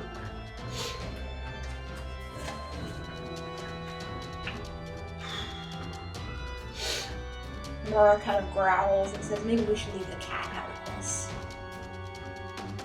Silverscale holds his arms wide and says, "If there are any who wish not to participate in this bout, let them bow out now." We come to Astrid's turn. Mara, you're on deck. Astrid, gets up off of Ink and says, Go somewhere safe. Ink says, "Are you sure I can fight by your side?" I can't stand to see you get hurt. hurt. Okay, I'd rather not get hurt either. And he takes a step backward and says, "Stay safe, Astrid." The needle's coming on. No. He tucks his tail between his legs and he rushes away. Okay. No! Astrid wheels around and let's see. Can I get dex save from Denver Silverstone? Absolutely. 12. Nope. So I'm gonna roll fire damage first, and it's probably going to be cut. Awesome. Jesus, I'm rolling so bad today. 8, 10, 11 fire damage. Okay. Do you add anything to that? I can't, but I'm gonna add it to radiant instead. Oh, okay. And then I'm rolling radiant damage.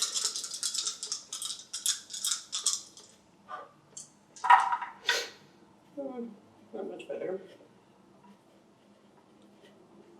16 radiant damage. Okay. What spell was this? Flame strike. Ooh. Yeah, so you call down Elo's divine flames upon him, and yes, it seems as though the fires of Lotan Ratu shield him somewhat, but the radiant damage strikes through to his core, and he does his best to shrug it off, but you can see the smoke billowing off of his form after the flame strike. And he looks at you and nods and says, "Yes, from one servant of a god to another, that was a mighty blow." Mara. Mara runs forward with her axe out, and I would like to rage. Yeah. I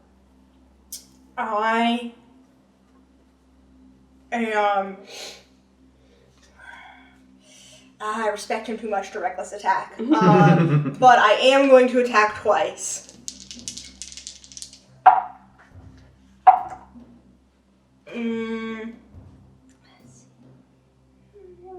Assume a 13 does not hit. No. How about a 19? Yes. Cool. Hey, and you deal bludgeoning, piercing, or slashing from a magical attack?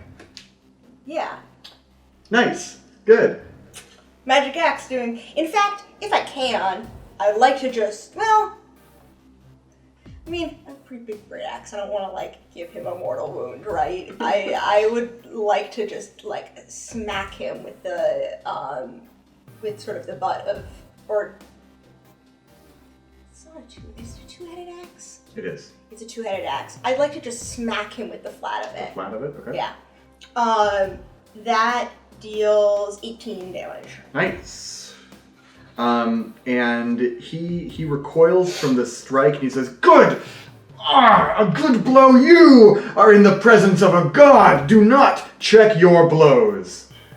And he steals himself and he uses a legendary action and he takes his left claw and he shoves it right at your clavicle. His entire arm is blazing with fire. And he is going to... 16? 16 to hit? Yes. Yes, because I can't rage and activate my shield on the same turn. Bow, bow, bow, bow. You are going to take 12 slashing damage, cut in half to 6, and then 7 fire damage. So a total of 13. Which now brings us to... Where'd that go? Where'd my initiative card go? There it is. Which now brings us to the Clockwork Dragon, who has been lurking in the back of the room. And it is going to stand up, it's going to unfurl its giant metal wings and leap into the sky and soar above you. And it is going to land... it is going to fly directly above you, and you hear this sort of gurgling deep in its chest, and then a massive cone of oil sprays out from its goes. And I'd like you all to make dexterity saving throws, including Birch. I have advantage on this, thank goodness. Yes. Ah, damn. Oh, I rolled a 4 and a 5. Oh. Uh, So your total roll, Mara. dexterity? Yeah. 8. Okay. Astrid. 9. Nat 20. And how about Birch? If I'm on Birch, do I? I'll count it for both of you because you're It's a making nat 20. it's evasive maneuvers. Yeah. You two, until the end of the dragon's next turn, are vulnerable to fire damage Oh, for... as you are coated in oil. Okay. So that just cancels out your neutral to fire damage, Astrid. Very well. That brings us to Willow. Silver scale on deck. Is the clockwork dragon in the air or on the ground? It is on the ground. Okay. I am going to take my staff of the granite peaks and I'm going to smack it on the ground and send like a little temporary ripple towards the clockwork dragon and use Maximilian's earthen grasp to try and grab. And now that I've said this, I regret doing this against the dragon because he probably has massive strength. But I so it regret to is say strength. its magic resistance grants it advantage on saving throws against spells. Okay. 3 and 9, but that's an 18 on its strength save. Okay. I don't think that. Probably not. No, Yeah, so you bring up this earthen grasp and it just goes smashes through the earth. No, it It's just- doesn't. Okay. But I am going to use my bonus action to cast Shillelagh on my staff. Cool. And I think you can make an attack with it too, as part of the casting. Okay. I might be I wrong. don't think so. Okay. You're wrong. I don't. Unless it doesn't specifically say. says, like, when you, as you Okay. attack her. I might be wrong then. Okay. Okay, that brings us to Silver Scale. And he, let's see if he recharges his Flame Lance. He does not. He is going to look at you, Mara, and say, is this your role to defend all those who fight behind you? It is. Then It has defend always them! been. And he is going to sheath the sword. He is going to take both of his claws and try and strike you with them. Is he within 15 feet of? Yes. Then it is difficult terrain. I Okay. know of that. That would It's affect his harder for him to movement, but move. not Okay. not his weaponry. Okay. So first attack is going to be a 20 to hit. That hits. Second attack is going to be a 10 to hit. Nope. So you are going to take a 16 cut in half to 8 slashing damage, and you are going to take 7 double to 14 fire damage for a total of 22. 21. Yes. Okay. Yep, 8 plus 14. Yes, 22. Okay. But that is all he has, and so he looks at you and adopts a defensive posture. Astrid. Astrid is going to charge Silver Scale. You have advantage. Okay, then I will roll both attacks with advantage. 19 to hit. Oh yeah. Okay, and then the next one. That was almost a nat 20. 18 plus 8 to hit. 18 plus 8. Yes, both of those will hit. Beautiful.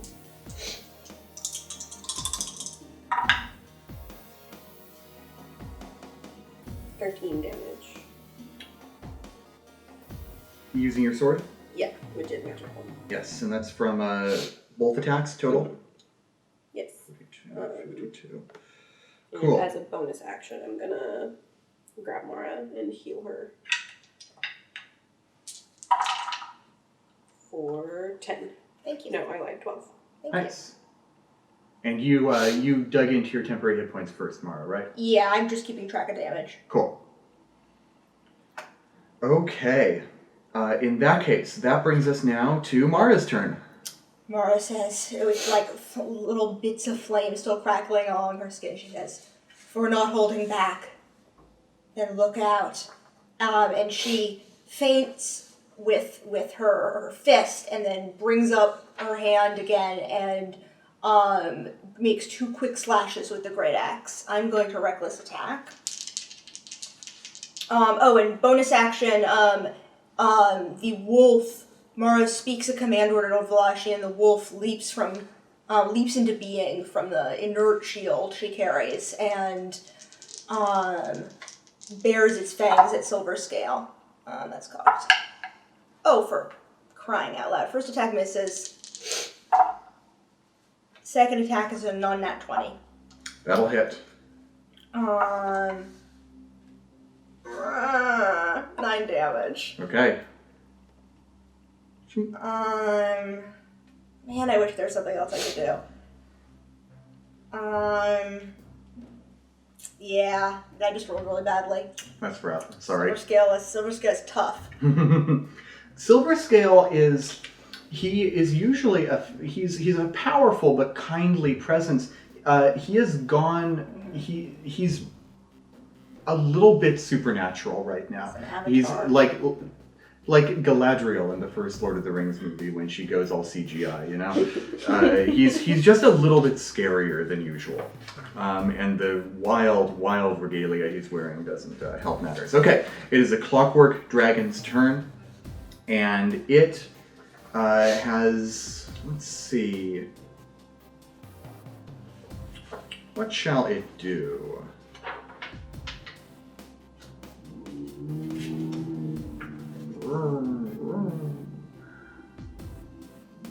It's just the Clockwork Dragon going vroom vroom. Yeah, exactly. What else would a Clockwork Dragon? Dragon Rider Biker. Oh my That's a god. great character idea. Just wyvern leather Yes. chaps. So good. It is, you hear a sort of inside its throat, and there is the sound of a pilot light being lit. And it, yep. And it takes a few steps backwards and shoots out fire. You are still vulnerable to fire damage. It's still the end of its next turn. The end of its next turn. Dexterity saving throw? Yep. So all 3 of you dexterity saving throws. Yeah, so that's Dex. Yes. So, sorry, Willow? 16. 16 is enough. Woo. Mara? 12. 12 is not enough. 13. 13 is not enough. So you take half damage. You take double damage. You take full damage. Mara, you take 70 fire damage. What the fuck?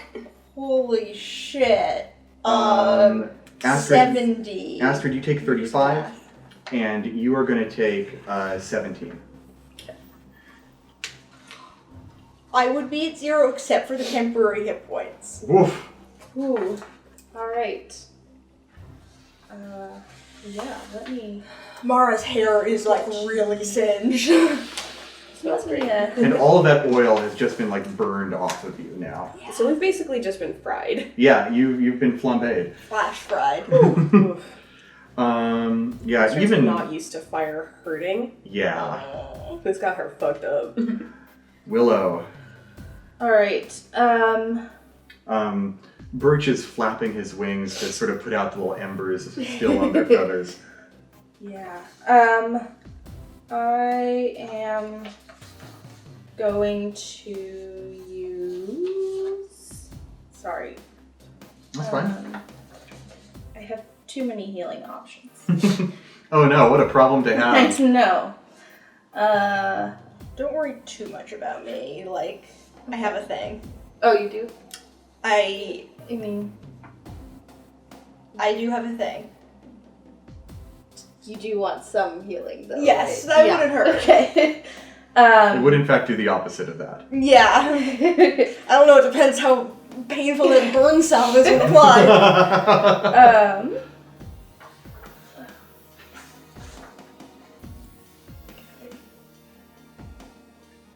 If you have any like holding or banishing spells, getting that dragon out of the way may be good too. Okay. Well. Yeah. For now, I'm gonna do healing word at a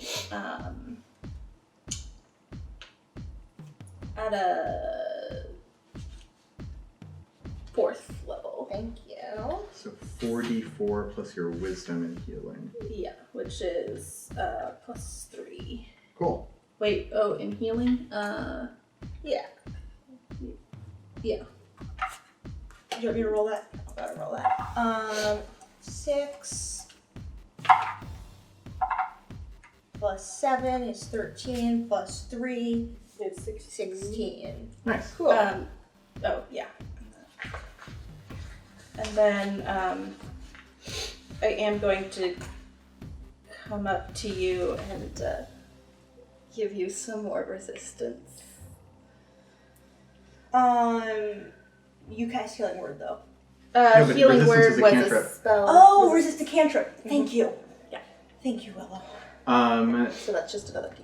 Silver Scale is going to use 2 legendary actions and cast Immolate Foe, calling down a 10-foot radius, 40-foot high cylinder of flame upon the 2 of you. We're not vulnerable anymore though. That's correct. So the flames, but nothing happens yet. It only happens at the start of your turn, or when you enter it for the first time on a turn. Which brings us to General Silverscale's turn, in fact. And he is going to actually start his turn in the cylinder. So he's going to make a dexterity saving throw, which he fails, and takes 7 fire damage. Play yourself. Congratulations. Played yourself. Very good. He is going to not recharge his flame lance, and he is going to take his claws and say, "You will be the first to fall if that's your wish." He's going to So, first off, 9. No. Followed by 13. No. Cool. You parry. And he is going to... Margaret Cersei says, not so easily. And he is going to leap back 20 feet. And in fact, Does that provoke? it does. From me too? Am I close enough? Yeah, you were using your sword. Yeah. You can have this die back. Do I get advantage? Yeah. Yes. 19. I'm gonna borrow it. That's a hit. Just kidding. Wait, the sparkly one will be good for you.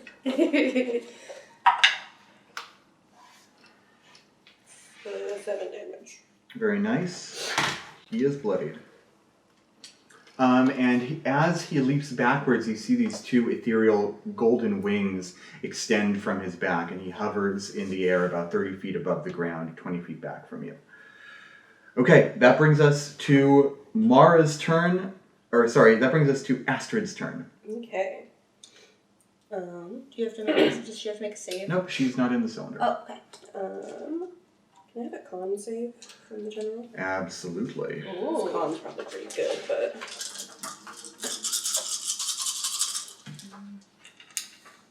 6. total? Yeah. Whoa! What are you casting? My Mystic Arcanum, Ooh. Sunburst. Nice. Ooh, nice. 20, 46 radiant damage. Yeah. The And he's blinded woof. Nice. for 1 minute. Woof. The 4-pointed star of Elo appears as a rune in front of him as he is blasted with radiant sunlight. And Astrid, you can actually feel Lotan Ratu's gaze fall upon you as you cast this radiant magic. Wow. Silverscale just covers his eyes and roars. He floats back in the air a little bit. Astrid says, "Sorry, General." He seems like he's like trying to say something, but he's also like growling in pain and also like laughing a little bit. And like, he just makes noise. That brings us to Mara. Excellent. Do I have to make a save? Start my turn. Yes, you do. Is this against something I can see? It is. It's a column of flame coming down upon you. Nat 20. Nat 20. Yeah. Very good. You take a mere 7 fire damage. Okay. So so Silver Scale is 30 feet above the ground and 20 feet away from you. Mara is beyond singed, bruised and bleeding. Sorry, he's off the ground, you said? Yeah, he's flying. How far up? 30 feet up.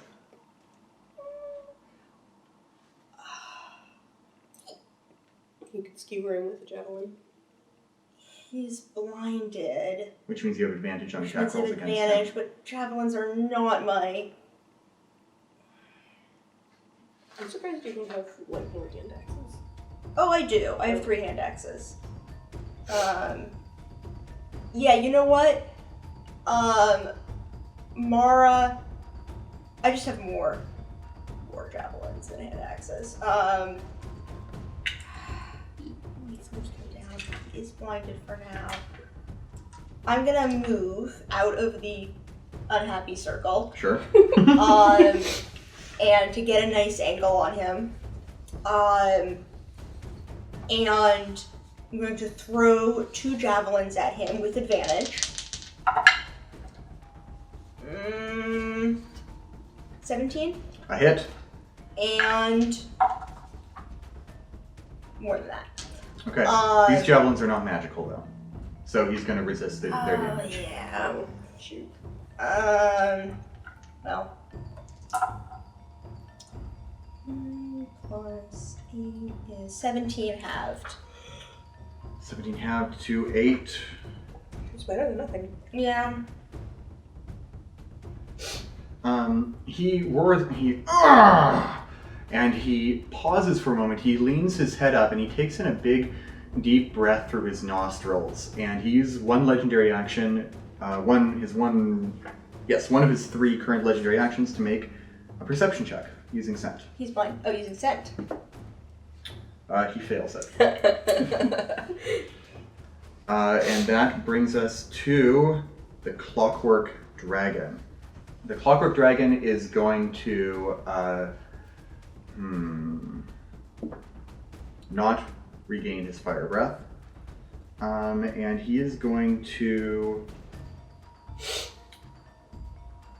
rolled a nat 20 on the attack. He's going to leap over towards Lauren, and he is going to make 1 attack with his bite and 2 with those big bludgeoning maces on his fists. So he lunges his head forward towards you with a 24 to hit with his bite, dealing you 17 piercing damage and 3 fire damage for a total of 20. Okay. And then he is going to bring 1 mace-like fist down upon you with a 27 to hit, which is going to deal a total of 13 bludgeoning. So we're at 33 right now. Okay. And here comes the next fist. That's going to be a 19 to hit. Yeah.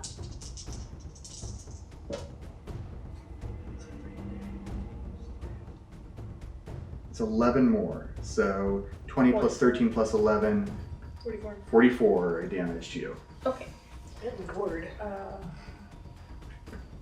I'm fine. I just Yeah. ate to math. Distressed math noises. And so the dragon roars out, boom, boom, and then lands with a thud back on the ground. And looks around. And that brings us to Willow's turn. Okay.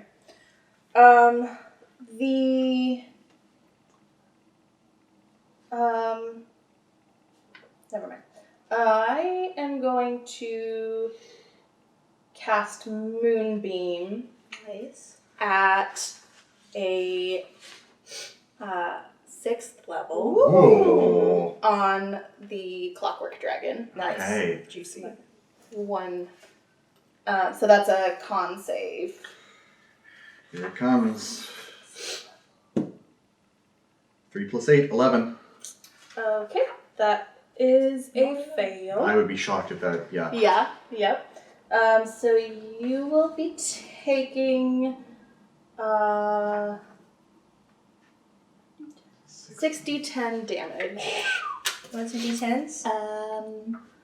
Yes, I need 1 d10. That's 70, right? 60, 10? Hmm. Oh, that's so heavy. I know. Weird. Okay, so that's 10, 20, 8, 32, 39. Oh. Bam. Wait, sorry, 49. No, 39. Just, sorry. It was 39. 39. The dragon did not like that one bit. Yeah. Good. Mm-hmm. It's really good. Okay. You can see some of its bolts being seared away by this light. And that moonbeam sticks around. Very good. That brings us to Silver Scale. He'll make a con save at the end of the at the You end want of to this cast turn. resistance on yourself as a bonus action? Otherwise, he's still blinded. Is it too late? Well, resistance is your action. Oh, that's right. Yeah. Or No, they can't do oh, Yeah, it is. yeah. You're right about that, yeah. that. So let's see. What can he do in his current state? He could come down here and let me fight him. He's not going to recharge his flame lance. He is going to cross his legs and hover 30 feet up in the air and make another perception check, just keeping his nose up in the air.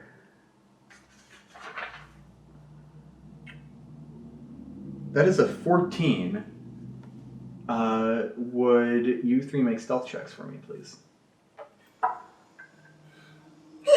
No, I'm just shouting, come down here and let me fight you! That's gonna 9. Okay. Oh, non-nat 20. Okay. So you have eluded him, but he has caught both of your scents. Oh, I'm naturally stealthy anyway. Yeah. Nice. Okay. I So wonder what he's- burning tiefling smells like. So he's just going to sit up there, and then, even though his eyes are closed, his eyebrows raise and a smile crosses his face. What's the save he's making? Con. To resist blindness? Yeah. 11. Nope. Nope. Okay. Astrid.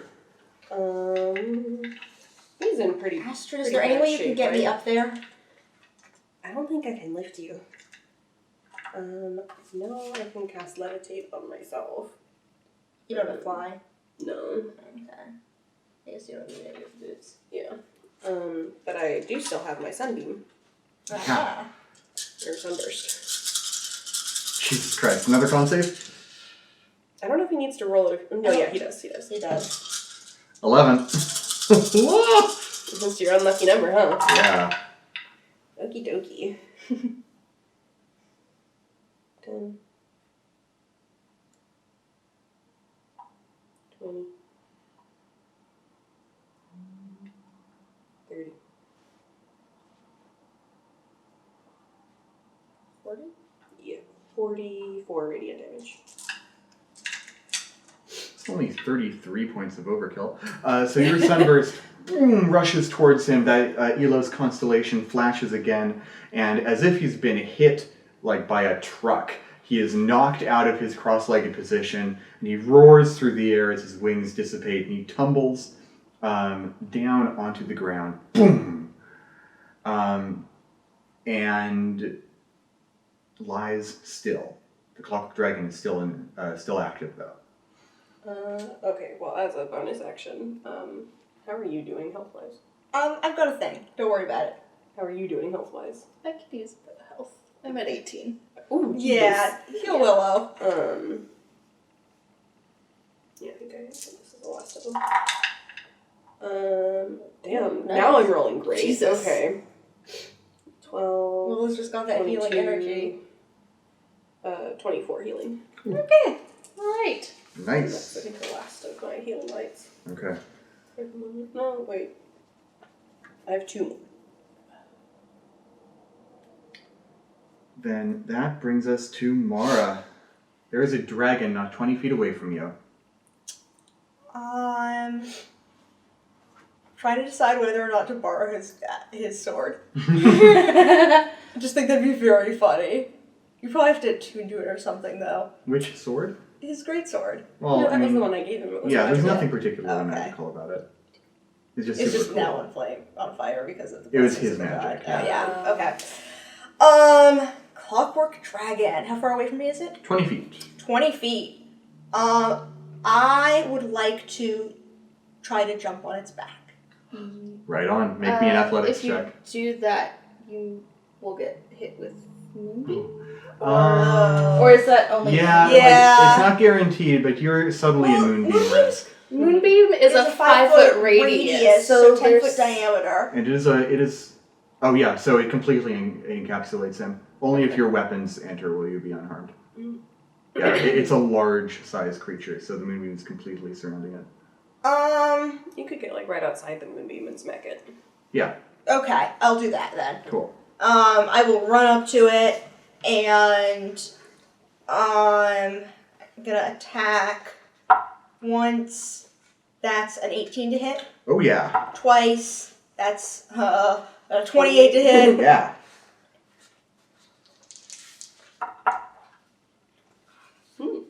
Um, 12 plus 16 is 28 damage. Woo! Very nice. It's gotta be like blindingly bright in here at the moment. Yeah, the yeah. sunbeam is just sunbeam ricocheting and off all the moonbeam. geodes, probably. And low Tenratu, and it's reflecting, and there's water. Yeah. Oh, it's like dazzling. It's a rave in here. We're Okay. gonna call this episode Panic at the Disco. It's a Clockwork Dragon's turn. It begins its turn in Moonbeam, which I believe deals damage to it. Yes. 45. 45. Ooh, Jeebus. it's bloodied. Your Moonbeam has burst a crevice into its chest, and now light is filtering through it. On one hand, I feel like I haven't done anything this fight. On the other hand, I've tanked like 150 damage. Yeah, you've taken crazy damage. It is My turn? Astrid's turn, yes. Just gonna keep. Wait, no, sorry. Sorry, it's the dragon's turn. He just took damage at the start Yes. of it. So it's the Right, dragon's okay. turn. He, or it, I guess, is not going to recharge its flame breath. It is going to use its full multi-attack, which first oil sprays all of you. Or actually make a dexterity saving throw. Nice. 21. Okay, good. This bitch got a nat 1, Uh-oh. which is a total of 5, but 8. Okay, so only Mara has escaped the oil. Now it is going to make 3 attacks. First, it's going to try and bite Mara with a 25 to hit. That hits. You are going to take 14. Okay, first 14 cut to 7 piercing. Do you want to know how many hit points I had at that moment? How much? 8. And then 3 fire damage. So, Mara, the fire burns over Mara once again, but she looks up at the dragon uncowed and says, I said I won't go down that easy, and I mean it. And my Relentless Rage feature means I can make a DC 10 Constitution saving throw. beautiful. So I drop to 1 hit point. All right. You stand filled with fury. Right on. It is going to... So it has bitten you. It was prepared to ragdoll you around and just knock you down. And so it's already turned to Astrid, prepared to attack her. Hey, bitch, back here! So it is bringing 1 mace down on Astrid. That's going to be a 20 to hit. So Astrid, you are going to take 14 bludgeoning. Could be worse. And as you shout at it, it turns around and sort of focus in on you again. Try and bring one mace-like fist down on you, and it's going to roll a natural 1. Boom! It Mara smashes just into the ground. slowly steps to the side. Okay. Now it is Willow's turn. And it is sidestepped out of the moonbeam, by the way. Okay. But Moonbeam can move. yeah, but I don't. Yeah. So I'm just gonna scoot the moonbeam onto it. Okay, it'll take effect on its turn. Oh, on its turn? I believe so. No, it's when it moves into the area. When it starts its turn or moves into the area. Yeah, but the area moves onto it. Oh, Okay. okay. So on its turn. All right. Well, But that was just your bonus action, Oh, if I recall correctly. you can use as an action. Ah. Yeah, that's a little rough. Yeah. Okay, well, Yeah. got any bonus actions? Not without casting a spell. You Okay. can. You didn't cast a spell this turn. You just Oh. moved Moonbeam. Okay. Yeah, true. Well, in that case, I'm going to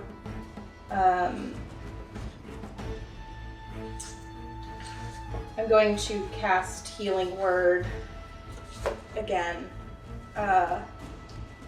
Where's the first page of that? Sorry. It's a number of D4 equal to the level you're casting at. Yeah, but I wanted to look at the spell slots I have left. Oh, gotcha. Hey, Hannah, while Xander looks for that, is your Relentless Rage a once per day thing? The DC increases by 5 each time I use it, Cool. and resets to 10 after a short or long rest. Cool. Makes sense. Okay. Okay. So I'm going to cast Healing Word at a 5th level. Thank you. So that's going to be 4d4. 5d4, I think. 5d4. Oh yeah, 5.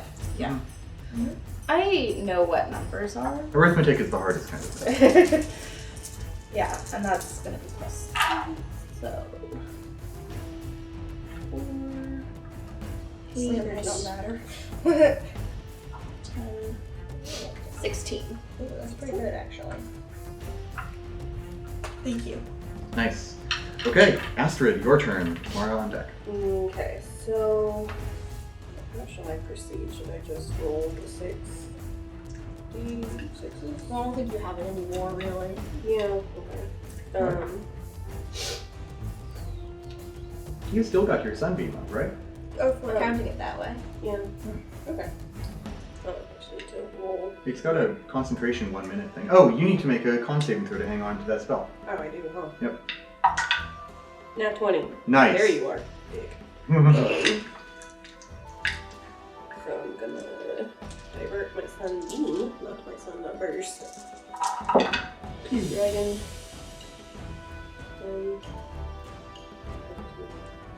24. I need to make a con save too. Yep. It rolls 2 on the die. That's not going to make it. 24? Yep. 24. And it's blind. Oof. And it's not immune to being blinded, so it is. Very good. Mara. Okay, it's looking really rough. Yeah. I'm going to run in and reckless attack it. Run up. Yeah, run up. Then I enter the movie. No, I don't have to enter it. I can just be on the edge of it. So I find a spot, maybe like its tail or its head even, that's not in the moonbeam, and run up and chop my axe at it. Over 20 Uh-huh. and over 20. Uh-huh. I rolled a 1 and a 2 on damage here. That's a little rough, but it's still gonna be a lot. I'm a little cheesed that barbarians don't get weapon styles, fighting styles. Yeah, Why don't like they get that great would weapon fighting? be some options or something. There's always feats. You'll get one at next level. That's true. Yeah. But they don't give me like maneuvers or anything. Anyway. That'll be, let's see, 3 plus 16 is 19 damage.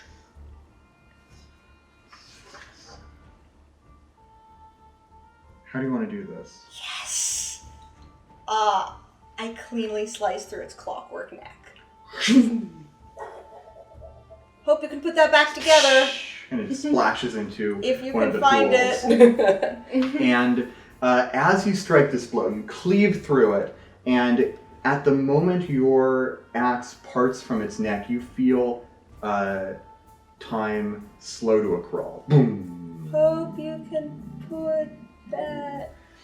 And as you can put that, as you're saying that, Lotan Ratu's golden eyes open completely, and there is a ringing in your ears, like I can't describe it.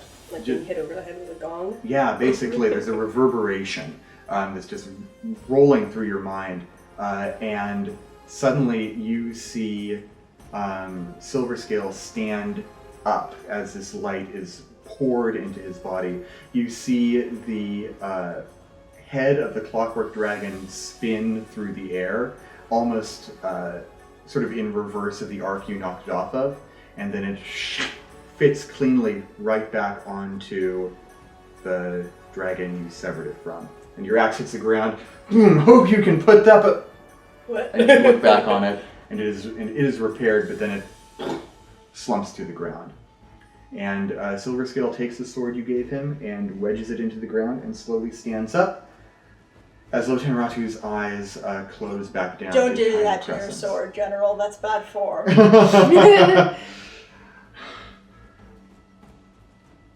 You are exactly as worthy as I thought you were. Astrid bows deeply because I'm so sorry. And heals him for 3. This little wispy bit of light just sort of twinkles around his nose, and he laughs. And he meets your eyes, meets your gaze, and then turns back around. His cloak, which is scorched and tattered, spins around with him. He looks up at Lotan Ratu and says, "My lord Lotan Ratu, surely now you see what these people are capable of." And you hear that low, earth-shaking growl in the dragon's mighty throat. And his head shifts somewhat. And both the statue of black glass and the dragon that seems to be made of molten gold begin to move fluidly. They begin to shift around in a sideways figure 8, sort of roiling around each other, back and forth, until Golden Lotan stands on his front 2 legs, staring you down. His head, each of his eyeballs, practically as big as your entire body, and the glassy statue-like form of Ratu the Betrayer stands beside him as well, moved by a force beyond its own imprisoned will. And both of them look at you, though Ratu's eyes are glassy and distant. And the golden dragon moves his mouth, and the glass dragon mimics the motion perfectly. And the voice fills your mind and says, "You have had a strange fate befall you. What is it that you seek?" We seek our friends who have had a yet stranger fate befall them. And we seek a way to end this invasion and bring safety to Auredane. His demeanor switches somewhat, and it now seems like the glass dragon is leading, and it laughs bitterly. How selfless of you. How sacrificing you have become. What do you want for yourself? I want my friends back. Is that not selfish? To place them first and foremost above the safety of this nation? And the golden dragon looks at you. Looks at each one of you in succession.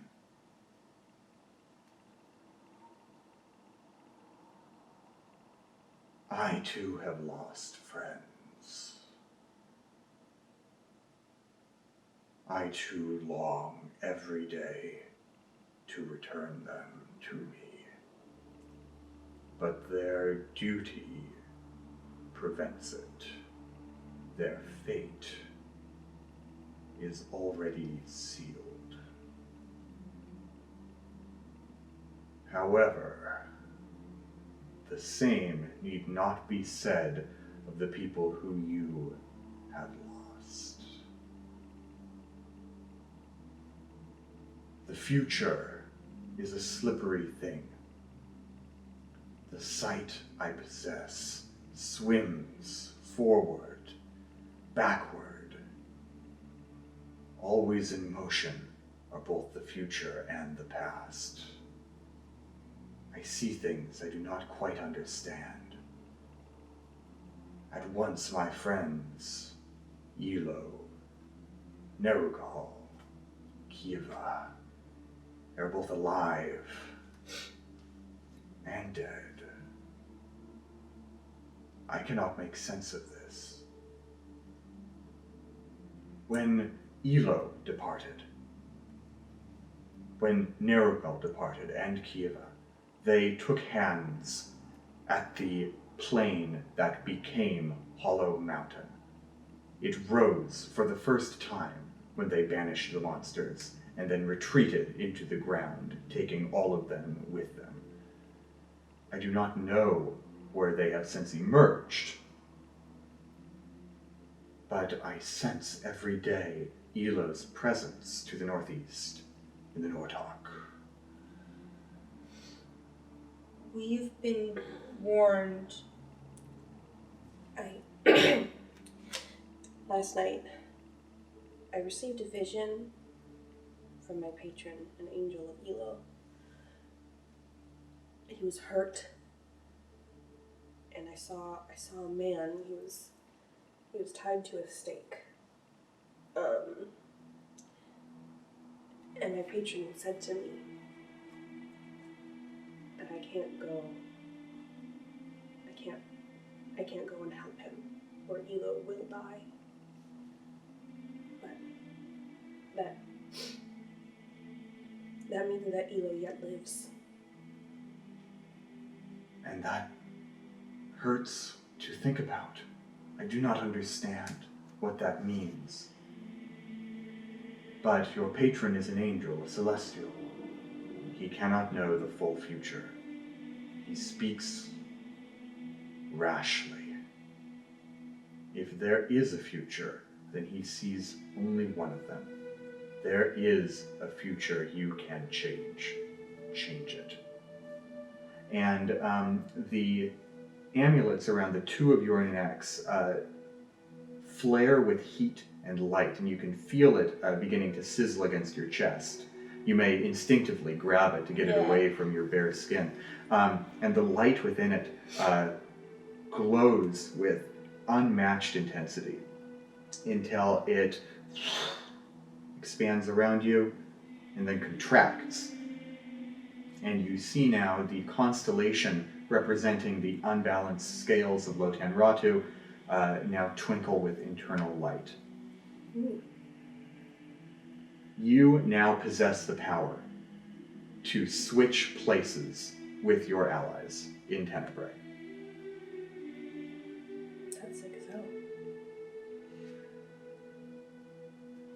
Lotan Ratu looks at you and says, I know this was not the power you sought, but it is the power, and he looks towards the glassy form of Ratu, that I have the power to grant you, to transpose yourself with your allies in the other world. Are there drawbacks or limitations other than the obvious? That you will have to discover for yourself. I have never called Ratu back from the world which he exists in. To do so would be exceedingly foolish, dangerous, disastrous. I do not know what the cost to myself or to he would be if I were to do such a thing. but you will have to figure that out for yourselves. Without thinking, Astrid, closes her eyes and focuses all her might on Krona. And you can see her. Krona, you can see her. It's faint, a ghostly spectral form, but you can see Krona, and you can see the faint edge of Tico on one side of her and a Saranon on the other side of her, and you can see another woman who you don't quite recognize. She's short, about 5'2", very pale, yellow, golden blonde hair, a strange blue scar across her face. You don't recognize this person. You see another woman, taller, bald, dark skin, or shaved head, dark skin, and very athletic. And you see other wispy forms beyond them, too indistinct, too distant. And you feel a pressure building in your head, and you snap out of it just before pain starts to creep in. You saw them. I saw them. They were with a lot of other people. There was a blonde woman with a weird paint maybe, or I don't know. She had a blue streak on her face, and there was a woman who shaved her hair, and maybe a dozen other figures that I couldn't quite make out, but I saw them. They are near. They are in a place that is much like this one. You will have to use that to trace them. Find them, let the light guide you. And then when you are together, when your hands are pressed together against the mirror, when the mirror is the ground you walk on and you walk with your steps in time together, venture into the frozen north. Find my brother Elo. Save him if you can.